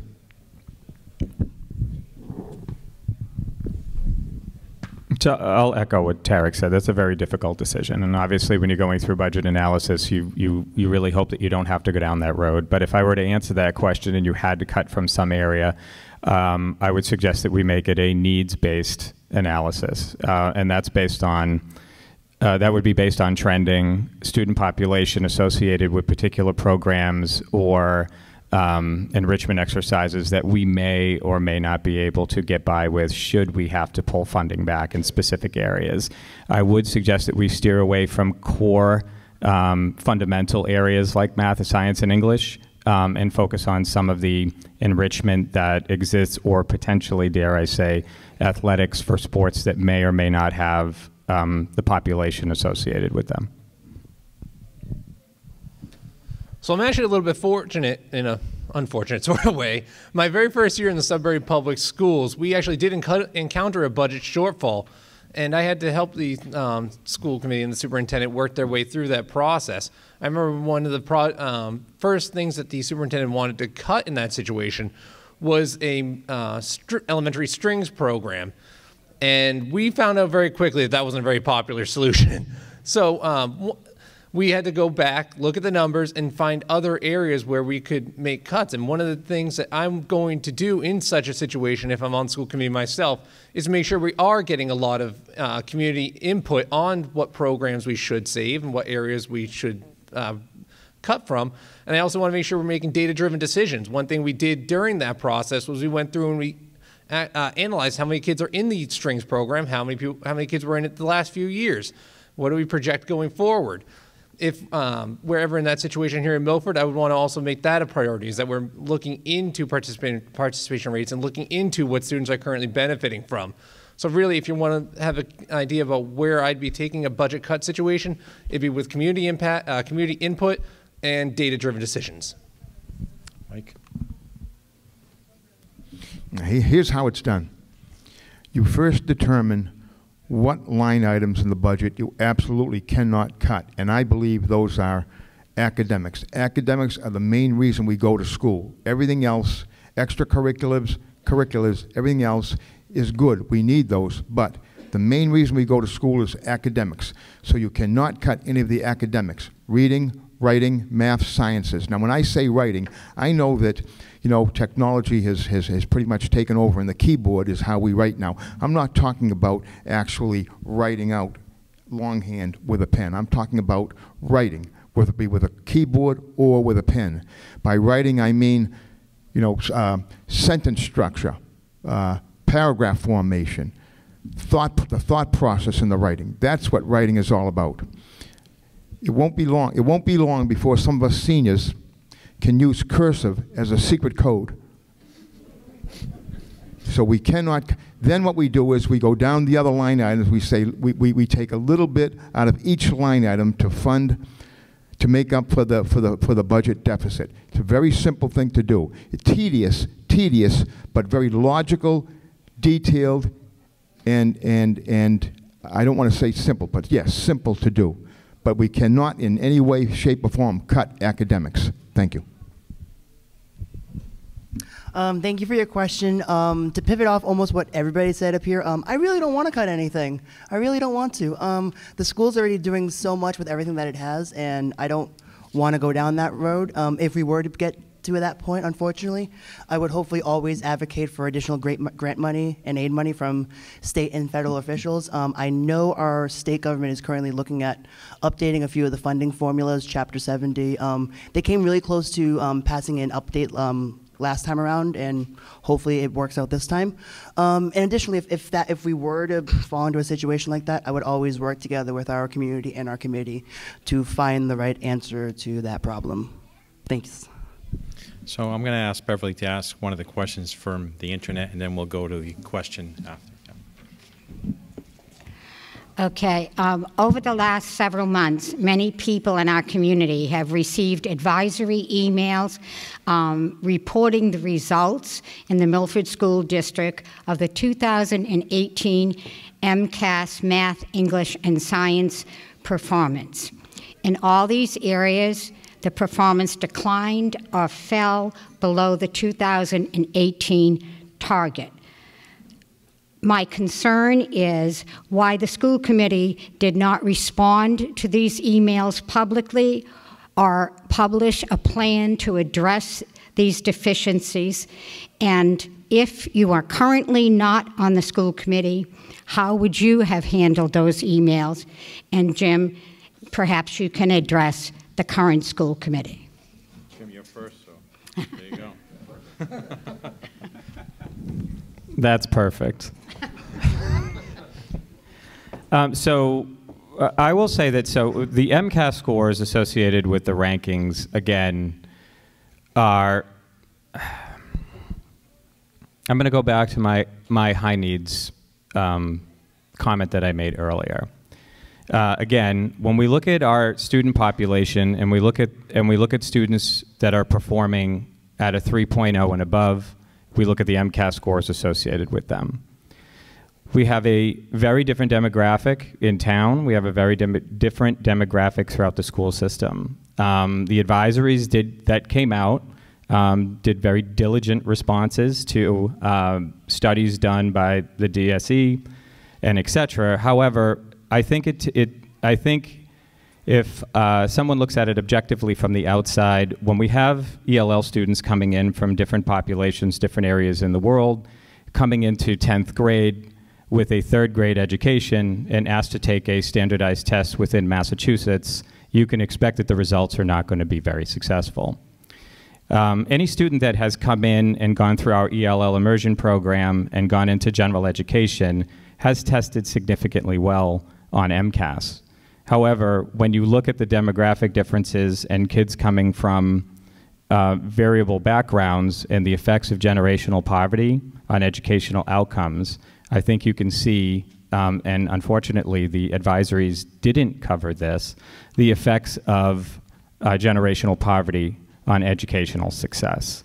If the advisory choose to look at that information and benchmark it against the data that it put out on a regular basis, it might have been more compelling for somebody reading it. Thank you. All right, so getting to the nature of that question regarding transparency and whatnot, I think it's important to realize that there's a wide variety of different ways that school committees can respond to community concerns. And I think you got to look to find that. You have to look in the superintendent's budget, superintendent's goals. You need to look at the budget. You need to look at everything the school committee is really doing to really determine what's occurring and how they're responding. Because the budget and the goals, those are the district's priorities. So I think if you look at that, you'll see that we are trying to address the different concerns that the community has raised. Mike? I don't know about you, but I'm getting tired of listening to using the excuse of demographics as an excuse for an underperforming school district. We gave the school department millions of dollars because they said they could solve that, cure that issue with the millions. What did they do with the millions? Let's not forget about vending machine gate. You may recall that a few years back where money was misappropriated and spent on elaborate parties for some of the staff members. Mike. Thank you. Well, you know, we talk about budgets and money, but in any case, let's knock off the excuse about demographics. I'm tired of hearing that. We're not alone with the demographics. Everybody has that situation, and they deal with it. Additionally, our proficiency ratings on the MCAS have declined dramatically. Now, we can say, okay, well, it's because of some of the students coming in, you know, aren't performing that well. I could say, well, what about all the overperforming students? They bring the average up. They're talking about averages on the MCAS scores, not just one single person. Don't come to me and tell me you have, you know, don't show me one shiny apple on your tree and tell me you have a great orchard. Or don't show me one worm-ridden apple on your tree and tell me that's the reason that you have a bad orchard. Doesn't cut it. So RJ, another excuse, another worthless excuse. So RJ and Tarek, I think the question was in regards to the communication back to the person that sent the email, right? Yeah. Not specifically on the numbers. So okay. The question is related actually to not being transparent with the community about these emails and helping them understand the results. So I'm not entirely sure if the emails that have been going back and forth throughout the community members are from the sources of the data. I don't think they're reliable sources. So I think it may possibly be in the best interest of the school committee to focus on other things to improve the school. If I was on the school committee and receiving these, and knowing half the town was receiving these advisories through email, I would bring it up. I would ask the person, why are you doing this? What can we do to make you stop? You're not helping the situation. And we'll try to come to an agreement to have that person stop sending these emails out to half the town. I'm pretty sure almost 90% of the people in here get them. And there's just constantly every week. And how can we work together to fix the problem?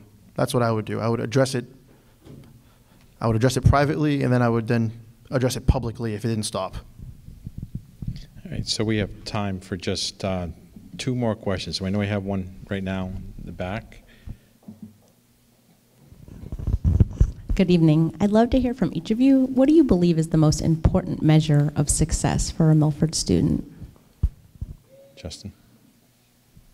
So I believe there's a wide variety of different ways to measure success, and our teachers are well trained in that. That's one thing that I remember from my own experience in education and from taking education courses in college, is that you want to give a wide variety of different assessments to really gain a true knowledge of how the student is learning and grasping the material. So I don't think there is any one true measure. I think you want to make sure that every student is given a wide variety of different assessments so that they can all be given a chance to succeed, whether they best display their knowledge in pictorial format or in essay format, or if they're better with their hands. Then we just want to make sure that we're giving all students equal opportunity to succeed, and that it means testing them in different ways. Mike? I believe a successful student would be a student who leaves the Milford School District with a quality education consistent with their ability. That means every student, a student on either end of the curve, and also your typical student. A quality education consistent with their ability, that is a measurement of success. Thank you. Thank you, Megan, for the question. I don't think test scores should be the sole metric of the success of a student. I think we should always be looking at the whole student as a whole. Can we give them project-based learning opportunities where they can excel more in? If they're not good at taking a test, could they be good at this? Is a student involved and invested in their community and the community civically? And do they have a goal for life after high school, whether that goal will be going to college, entering a career, finding a job wherever. I think there's many more things that we can look to on what a measure of success for a student is that does not involve testing.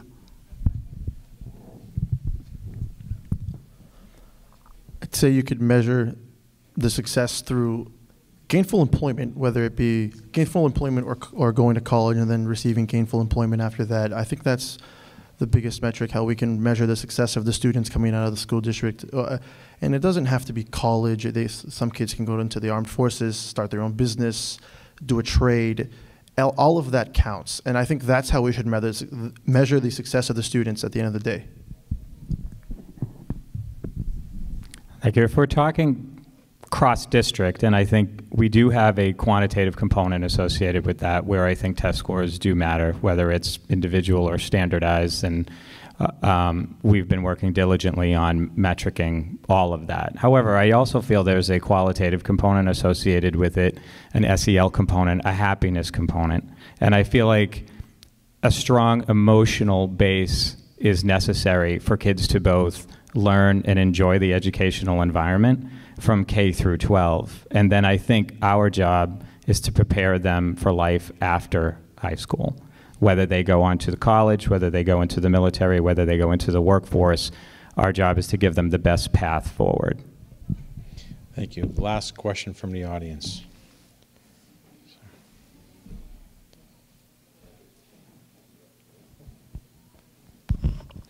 I'd like to get back to the budget for just a minute.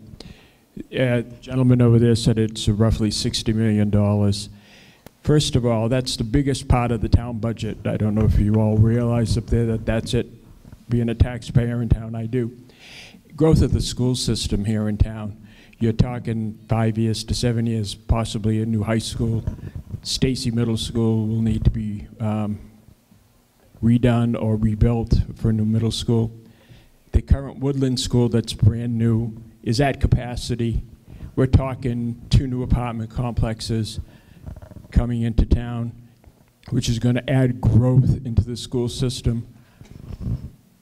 How is the school committee going to look into or look forward as to accommodating the growth coming into town, as you people will be on that board for a while? Mike? Tara, your time's up already. Let's talk about facilities and capacity. As I said earlier, Milford High School, square foot of Milford High School ratio to student is one of the highest in the state. In other words, we have more square footage available to us per student than most other schools in the state. We have the space. It's misuse of space that's holding us back. We need to realign the space, have a plan, a definitive plan for laying out how the space can be used more effectively and efficiently. Before we talk about, first of all, there is no long-range facilities plan in place. So how we can say that, oh, in 5 years we're going to need a new high school? Beyond me, beyond me. Let's take care of the one we have. Thank you for that question. I saw an article in the paper the other day that congratulated the district on meeting the class size grade. The district has set a class size goal of 24 for each classes, and every place in the district is pretty much meeting that goal, besides some history, science in our classes. So I think that's really, really great. To address the population size of the district is growing, it is changing. The percentage of students who speak a different language at home 10 years ago was 17%. Now we have a third of our students speaking a different language at home. I don't know if that's a permanent growth. I don't know if it's going to continue to grow, but I think if we can address a solution for that temporary, I think we could look into the possibility of having some modular classrooms just off of our current sites as a solution for sizes if we continue to grow. So the new school question keeps coming up, or statement, and people keep talking about it. And building a new school, you get a lot of state funding, and through that you can only build to a certain capacity above the current levels. And it's not allowing us to account for future for our current growth. I think it's 5%, but we're growing at a faster rate than that. And so we'd have to fund it ourselves if we want to build a school that's going to fit every student and account for the fast, large growth that we're having, which is not going to happen. I would never support that. And so how do we tackle the issue? We might have to squeeze a little more students into classes or modules, as RJ said. It's a hard answer because you don't want to put too many kids in a class because then you don't learn as much. I've been in classes with like 15 students and you get a lot of one-on-one time with a teacher, and I've been on classes with like 35, 40 students. It's just not the same learning environment. And I would never want to put that on I never want to put that on the students. Just a couple of quick things. I tour each school on a regular basis. We look at class sizes, we look at alternate classroom availability and space. We are going to have to get creative from a budget perspective and a capital perspective over the next several years until we can fundamentally bring a new school online.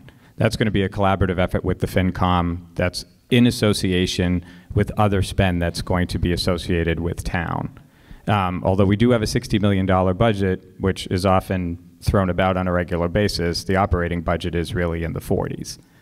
So that's going to take a collaborative effort working with capital and FinCom in order to look for ways to fund alternate classroom availability.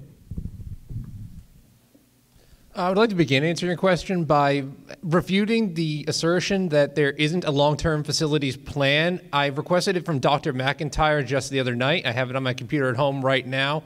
And he gave a presentation on it the other day at the Senior Center when only the Milford Daily News showed up to see it. So there is a long-term facilities plan. It's not set in stone. There's a lot of different options included within it. But we are looking forward to the future of the Milford Public School system.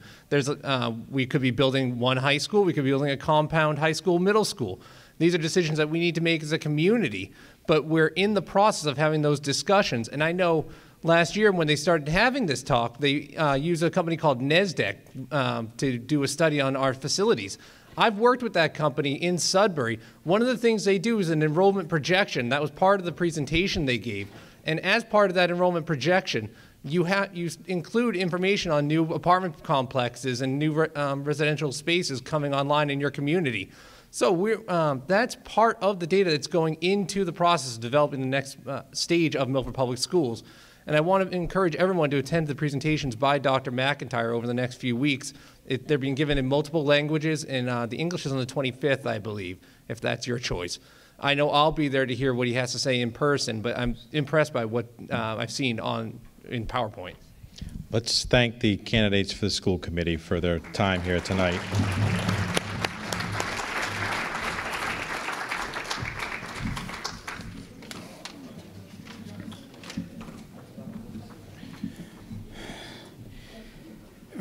2 minutes each per candidate for an opening statement.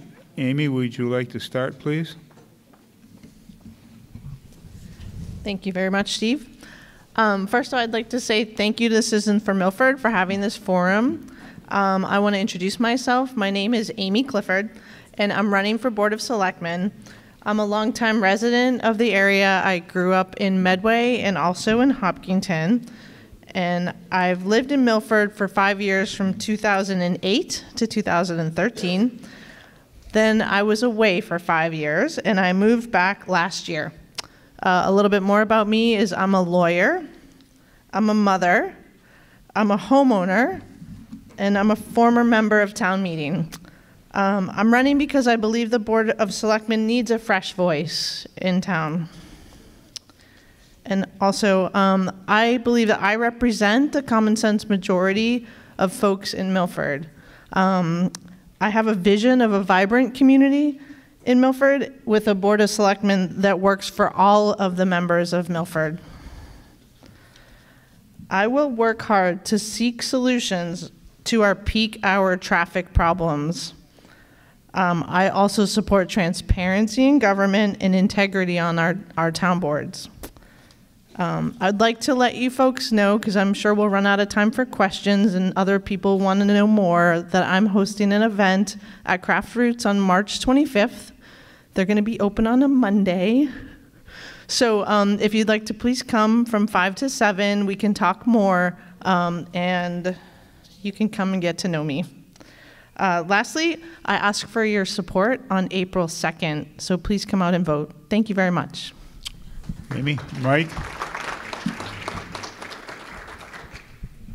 Good evening. First off, I'd like to say thank you to all of you for being here this evening, and to the citizens from Milford for putting on this forum.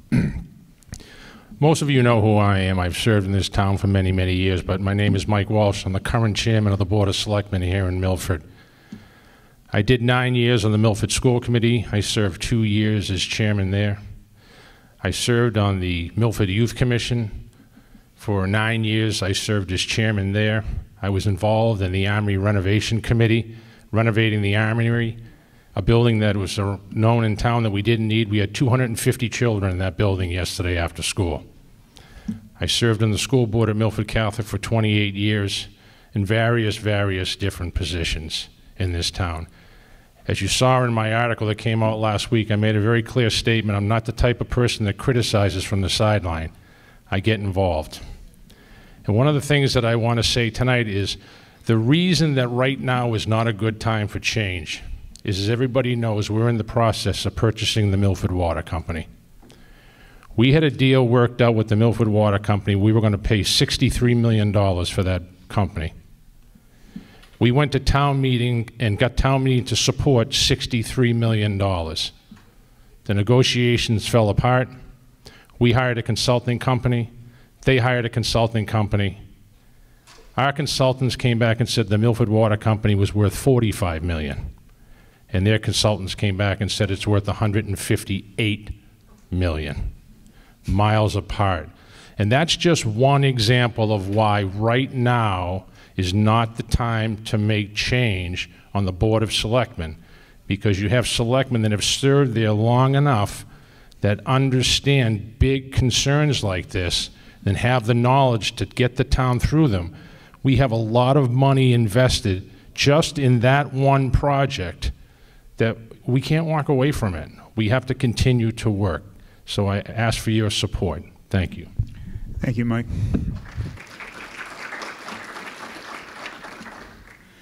We'll start with the opening question. I'm going to ask Mike first. What do you think are the most critical issues facing our community that the Board of Selectmen must address within the next 3 years? And I think you hit one. Yes. Okay, so I did. The Milford Water Company, in my opinion, is the biggest challenge that we have right now in this company. I mean, this town, I'm sorry. I'm thinking of work. $63 million is a lot of money. We're miles apart right now. So now we've gone back to the Department of Utilities. They're involved in it. So the purchase of the Milford Water Company is definitely, in my opinion, number one. But I also feel that it's a very, very strong second. And it's not just in Milford. It's worldwide. It's the opioid crisis. And the message that needs to get out there in the town of Milford is that we do a great job of trying to work on it. We have 2 grants that we got last year for the mental health and to educate people on it. Our police cruisers are driving around with Narcan. Our fire department has Narcan. Okay, we do a good job. Amy Leone, I don't know if anybody knows her, is in the cruises at times at night working with people. But it's a crisis worldwide. But in the town of Milford, we do one of the best jobs in the state of Massachusetts. Amy? Thank you. It's a great question. I'd like to say that now is a fantastic time for change for Milford. Not only is it a good time for change, it's an imperative that we make a change. One of the 3 reasons that we need to do that and that I'll focus on is that the town has really lost trust in our current Board of Selectmen, and they seem to be a little confused about what they have authority to work on and what they should be working on. And so having a fresh voice in there is going to help. You know, at me coming in new, I remember what it is that we are supposed to be doing and what we need to, you know, what we need to focus on, what we need to not focus on. So listening to the school committee up here talking about how they're going to fix, you know, difficulty that we have in our school system, for our current Board of Selectmen to be on a campaign against legal and illegal immigration, it just does have a downward stream effect that enters our entire town, and it's just not something that we should be focused on. So I support integrity on our board, real issues that impact our quality of life for everybody, which is traffic. Thank you. Mike, you had a comment. So let me be clear that immigration is not a local issue. Immigration is a federal issue. Okay? That's an ISIS issue. So the town of Milford has no control over illegal immigrants. Okay? What we do have a right to do, or we have an obligation to do, is if somebody is in our community and they are legal, and I said this when I was on the school committee, we have a moral obligation to educate and to help. But when you talk about immigration, that is not a local level. And I also would like to ask my running mate, you used the word integrity. And I'm going to speak for myself. I don't think you could find anybody with better integrity than Mike Walsh. So I'd like you to explain to me why you feel that I don't have integrity. Thanks, Mike. And I do not mean to diss Mike on his integrity. He has served this town up, down, 17 ways to Sunday. I'm running for Board of Selectmen because I don't believe the town believes that our Board of Selectmen has integrity. But I am sorry, Mike, if you feel challenged about your integrity. Yeah, thank you. Okay. Yeah. Questions, please, from the audience. Chris.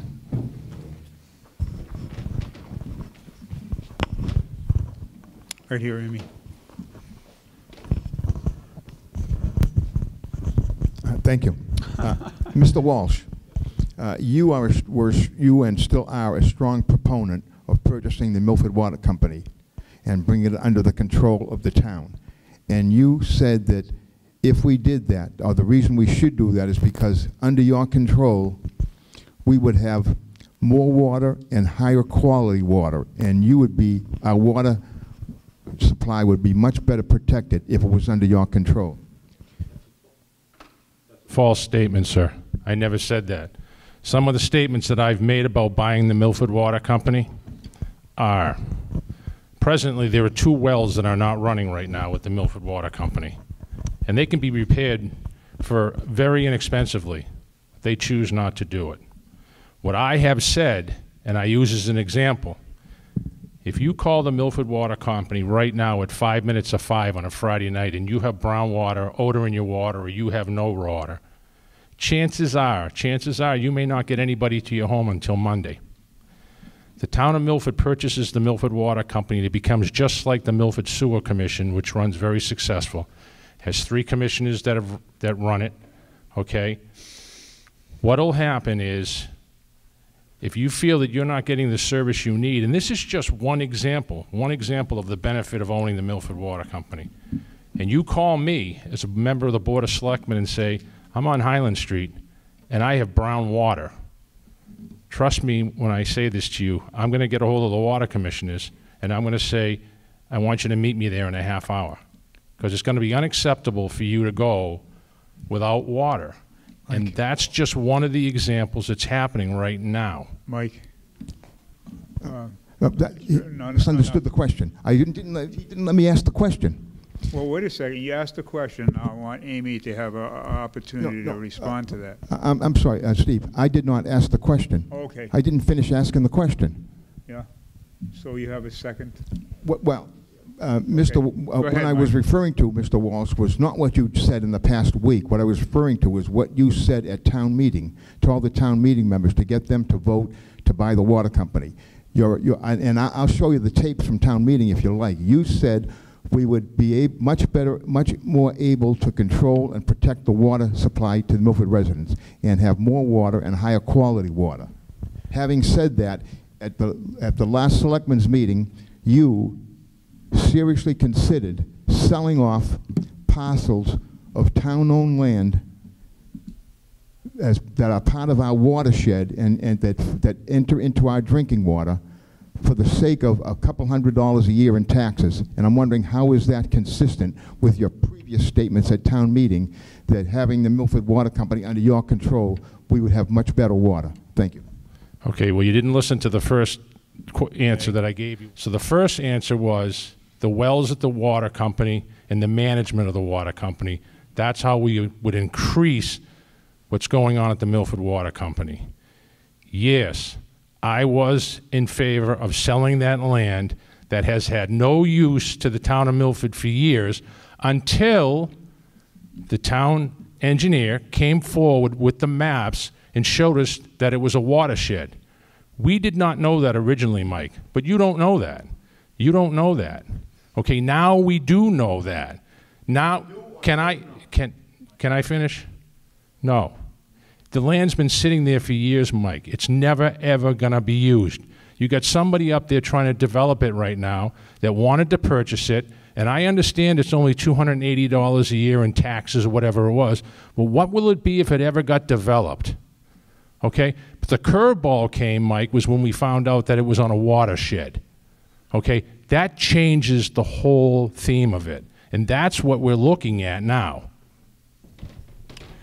Amy, do you have a comment there? Yeah, thanks. So like I said, we need a fresh voice in Milford. There's a lot of anger and many people who are upset in the town. There's a lot of trust that got lost in our current Board of Selectmen, and there's a whole bunch of people who don't even vote. So we need a fresh start here. The water company purchase is a big deal. It brings us in line with sort of everyone else, but it's not our biggest deal. Most of the people in town don't really pay attention to the water company purchase. Most of the people in town, the ones who are here, and also the ones who are not here that I would represent as Board of Selectmen, they care about the traffic. They care about the quality of life issues that are actually impacting them. And so we need a fresh voice to stabilize our town and create a positive vision, like make our positive vision happen. Thank you. Okay. Next question. Wait a minute. Right up in front, right? You got it. You got the mic. I might suggest to you that along with traffic, a source of water is right up there.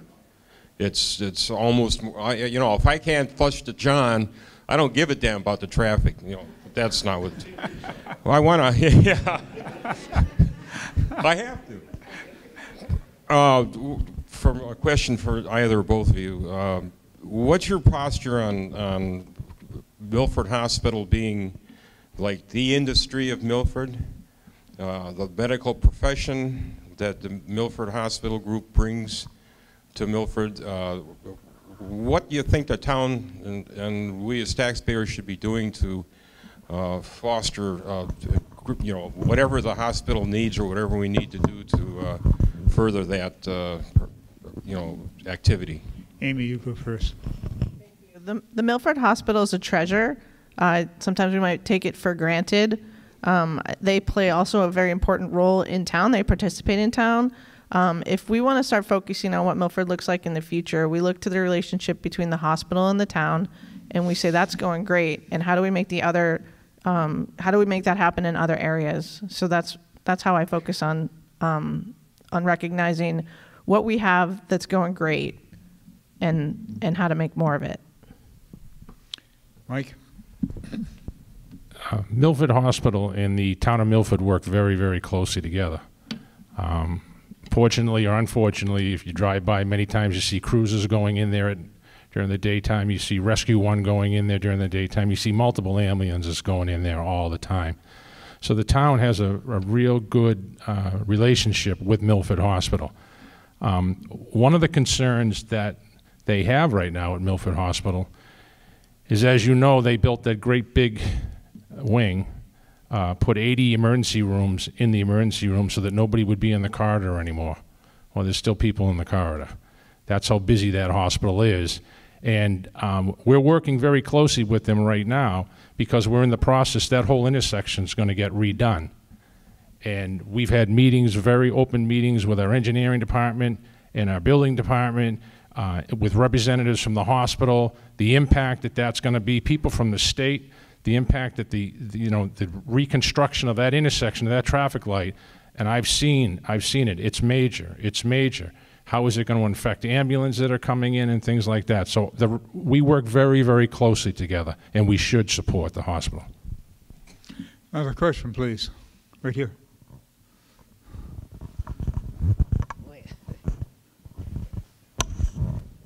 So there's recently a article that's been put in the warrant for this May, for the town meeting, to move the town elections from April to November. One of the thoughts was hopefully to increase people who are voting, the numbers. What are your thoughts about that? Mike, your turn. Well, being selfish, I thought they would move it to June, seeing I've stood out 5 times in an election and all 5 times it's been absolutely miserable. But I know that's not going to happen. There isn't enough information in on that yet. I've talked to Amy about it, the town clerk. I think there needs to be some more research done on it before we do it. It sounds like a great idea to move it to the national level to try and drive more people out. But I would answer that question a different way. And I talk about this all the time. When I was a school committee member, I was responsible for $46 million of your money. $46 million. And it was very hard to get people to come out to vote. And now as a selectman, I'm responsible for $100 million of your money. And it's still very hard to get people to come out and vote in a local election.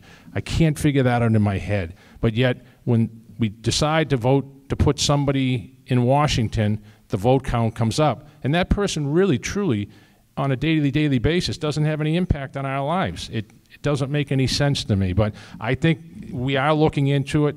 And I think the town clerk should weigh big on that, because she's the one that's got a lot of the work to do. Amy? Thank you. That's a great question. It's a good representative question of what I consider to be the common sense majority view politics. So I don't think we need to spend a lot of time, putting this up for debate. The numbers are clear. When the town meeting, when the town vote occurs at the same time the national vote does, we have way higher turnout done. Next question, please. In back. So I'm going to go to the police chief, and I'm not going to go into the reasons why. But when the decision came down, a lot of people went to you, Mike, and the Board of Selectmen with their concerns. I guess my question is, and I might have missed it, how come there hasn't been any outreach from the selectmen to the public as informed as what we want as citizens for our new police chief, rather than, I think you made a great point about muddying the water, to tell you the truth, rather than having the selectmen's decision making. And Amy, I guess if you're elected as a select person, would you do an outreach to the community? Thank you. Mike? So as everybody in this room knows, I'm a big advocate of Tom O'Laughlin, so I'll start with that. We're working off of the bylaw right now, and the bylaw, it's actually on the town website, you can see it. There are citizens from the community that are sitting on that, and I understand what you're saying, let me get to it. But what we need to do, we're trying to get, like we had our first meeting on the 12th. We're trying to get going, we're trying to get things in motion, and that may be a topic that may come up. But a good example of that would be for you or for a group to come into a selectmen's meeting to invitation to speak and bring that up.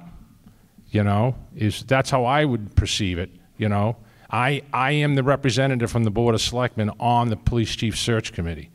And I would welcome you coming in. The meetings are actually open to the public as well. I guess my question is, how come there's no outreach from you to us, and you set up a meeting for the public to come, which I think would be more well-attended than this? Because we just had our first meeting.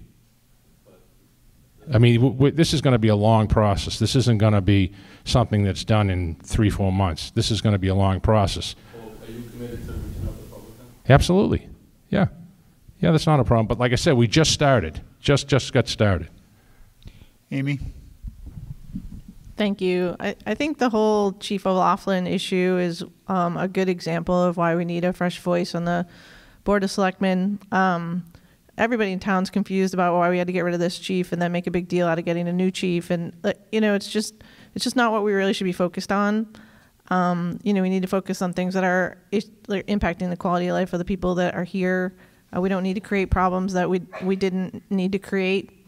We need to be focused on what we want Milford to look like, and we need to take proactive, intelligent, common sense steps to get there. We don't need to create our own group of problems and then tell everyone it'd be too hard to get a new voice in here because we have all these problems to solve. Next question, please.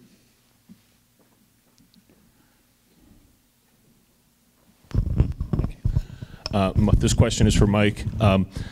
Mike, last summer, you spoke earlier about immigration and how it's a federal issue, but yet last summer, our state senator, Ryan Fatman, brought Bristol County Sheriff Hodgson and representatives of the Center for Immigration Studies and SPLC Identified Hate Group to our town hall. You and the other members of the board welcomed them, and I wonder what you were doing, what you were thinking, how you could bring a hate group into our town hall. If we re-elect you on April 2nd, how many more hate groups can we expect to see in our town hall? And I'd also like Amy's thoughts on this. Hate groups like the Center for Immigration Studies, which was identified by the Southern Poverty Law Center as a hate group. They use misleading statistics to paint immigrants in a negative light, and Ryan Patman brought them to our town hall. And what sheriff came? I'm sorry. Sheriff Hodgson from Bristol County. This happened last summer. Published in the Milford Daily News. I apologize. Let me think about that for a second because I'm drawing a blank. Was it upstairs at Town Hall? No, I believe it was in the room 3. That was done in the morning, I believe. Yeah, I would believe it. Yes, I do remember that now. Yes. But I don't remember that, and again, that was a while ago. I don't remember the hate group here in Milford. Center for Immigration Studies is the Southern Poverty Law Center identified hate group. SPLC isn't perfect, but they get things wrong once in a while. Yeah. If you look at what they said about the CIS, they got it right. I would have to go back and look at it, because, I mean, I'll be honest, that was a while ago. So, and I'd be more than happy to get back to you on it. Please do. Yeah. You were addressing that. Yeah, okay, I'll stand up for this because some people think I'm just a big crusader for immigration because I have noticed, and I am not the only person who's noticed, that the current Board of Selectmen are focused on immigration and making distinctions between legal versus illegal.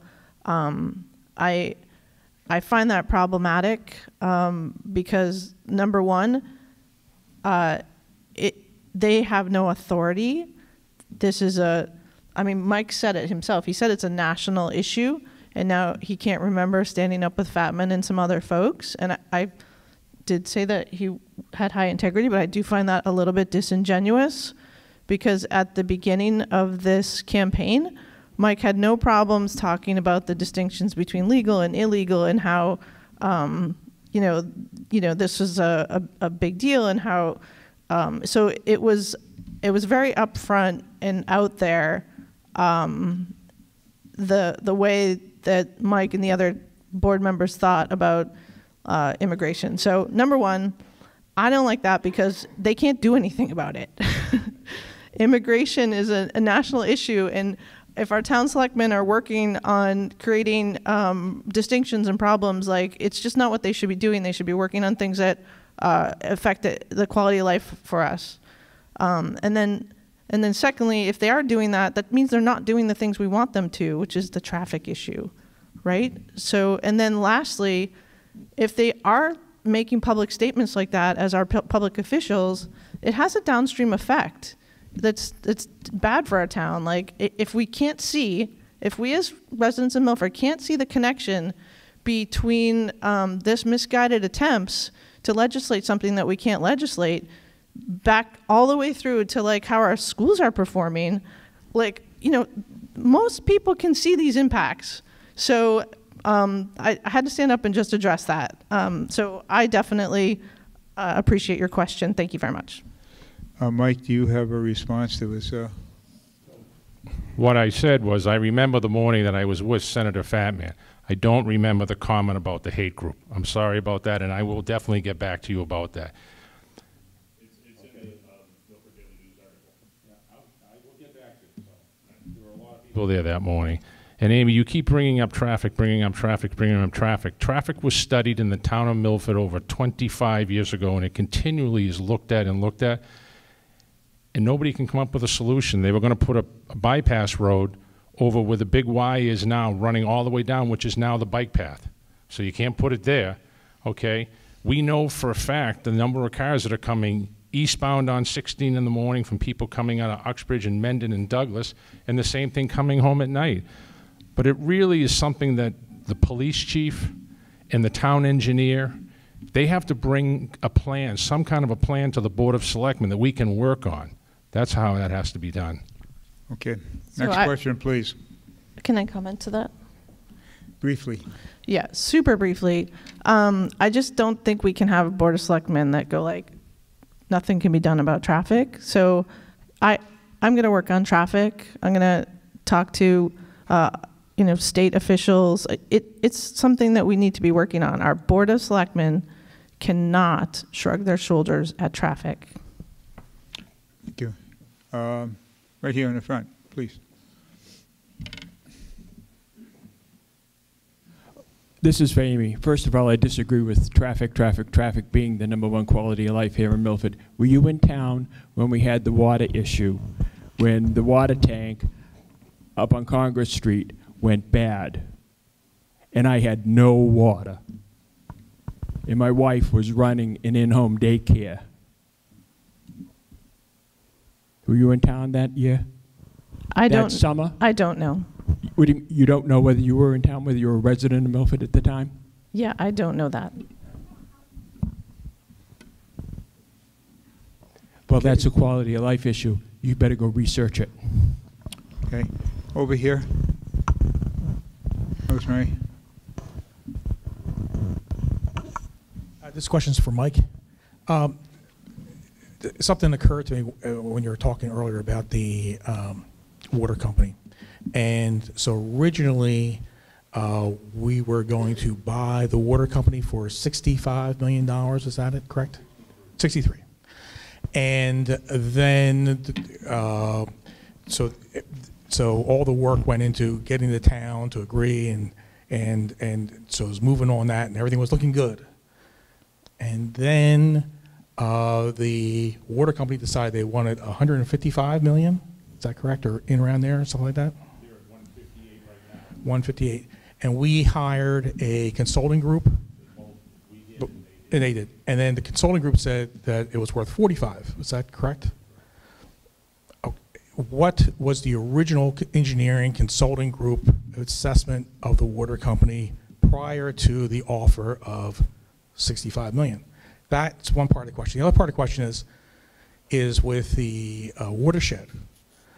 So it sounds like an engineering company, once you decided to get the water company moving, that an engineering study was done, and now, that area we can't develop anymore because we're buying the water company and we need it for a watershed.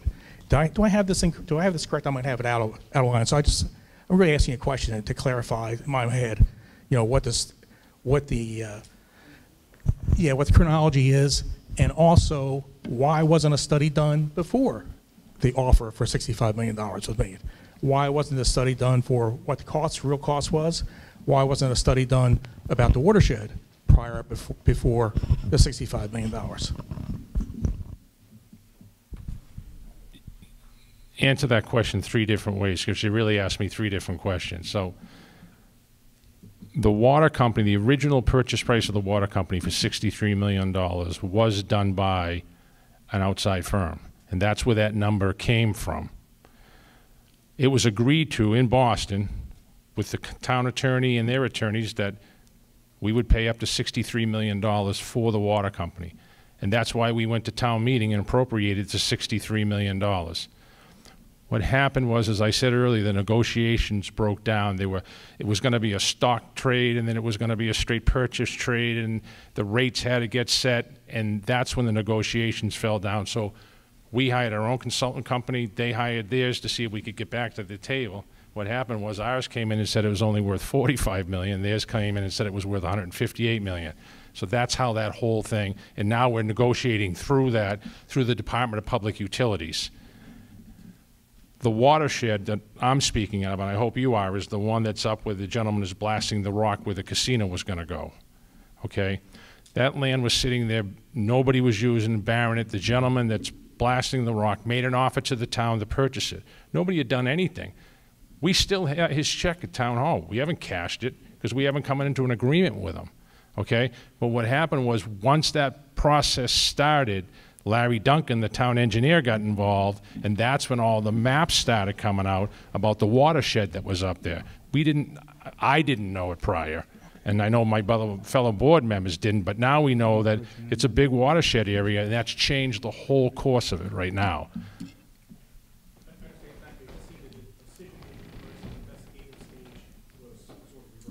Yeah. Okay, we have one more question. One more question in the back. So I kind of take objection to the statement that there's absolutely nothing we can do about illegal immigration here in town. I think Milford Police have done a wonderful job at balancing community policing with working with federal authorities. So there's a reason why we have the term sanctuary cities and towns, because those towns and cities have refused to work with ICE. So are you suggesting that you would support Milford Police Department to end their relationship with ICE, to stop deputizing local police officers as ICE officers and enforce immigration policy and work with them? Is that question directed to? Both candidates. Okay. Yeah, so my focus on what I say about immigration and as it relates to the Board of Selectmen is that the current Board of Selectmen are spending way too much time on the project of immigration and determining like how to create differences between legals versus illegals, and it's a waste of their time because federal law takes the place of immigration. So anything that we do at a local level will just be shut down. So I'm a lawyer. I believe in a nation of laws, and I believe that no one is above the law. So I wouldn't stop the Milford Police from cooperating with our federal authorities. Absolutely not. Does that answer your question? Mike, if I get your question right, you're asking whether I would support the continued effort between the Milford Police Department, the Massachusetts State Police, and ICE working together on illegal immigration?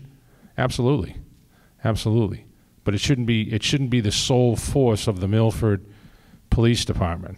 And again, only because I'm a current sitting member of the Board of Selectmen, I'm privy to certain information, and there's a lot of it going on right now. There's a lot of it going on, but it's not just in the town of the town of Milford. You know, it's in a lot of communities, and it's a concern, and they are working on it. But no, I'm 100% behind those groups all working together to make it better. Thank you. We are fast approaching our closing time of 9:30. I'll take one more question. Who's going to be the lucky person? So the communication at a town hall is really in disarray at times. Could you talk about how you would both improve the social media connection from town hall to the people?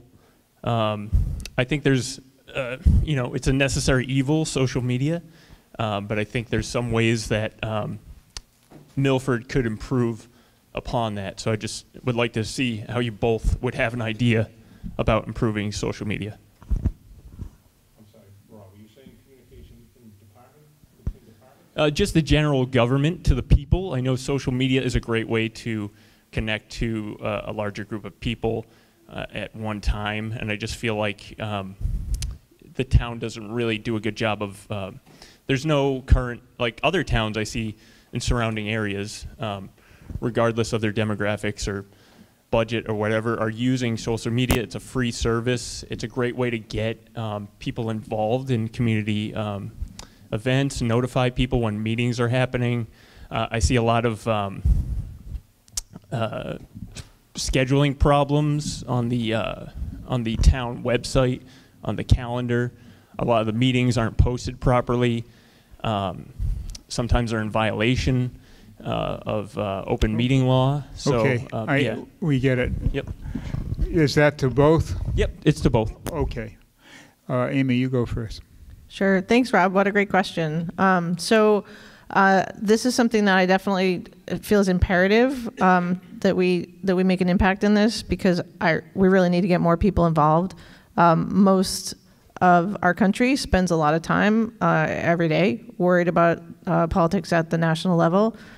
So we really at the local level need to be reaching out. And the way that we figure out how to do that is by, identifying the other towns and areas that are doing it really well and copying them.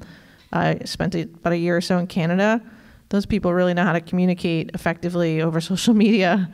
So I'd look for other folks that are doing it well, and it's absolutely an important thing to do. Thank you. Rob, I would answer that question twofold. The town of Milford, just so everybody knows, has never had a human resources director. And we just recently brought one on board. In the short amount of time that she's been here, the vast improvements that she's made in the communication, I know your question is social media as well, but communication between everybody in town hall. Think about it. It used to be a department head and somebody would walk up to you and say, do I have another week's vacation? Yeah, I think so. You know, that's how it would go. And honest, I swear to you, when I got on the youth center, I used to say, well, who's punching it out? Who's keeping time of the timesheets and whatever? We're bringing all that on board now under one human resources director. The other thing that everybody knows is we finally separated the IT department from the school department and the town hall. Now, is it perfect? No, but it's slowly but surely getting better. Instead of having one department do the whole, what we call campus, we have one specifically looking at everything in town hall. So that's, I would say, we just keep working forward, Rob. Okay. We are at our closing time of 9:30, but I just want to thank every one of you that have been here. You've been attentive, you've been involved, and a lot of good stuff came from this that voters will, I'm sure, really appreciate if they watch the TV shows. I know you guys know what you're doing. So, look for the video on our website or Milford TV. And please, please get out and vote on Tuesday, April 2nd. I know I'm talking to the people that will get out to vote, but get some of your friends and neighbors and family out there voting. Thank you very much. Good night.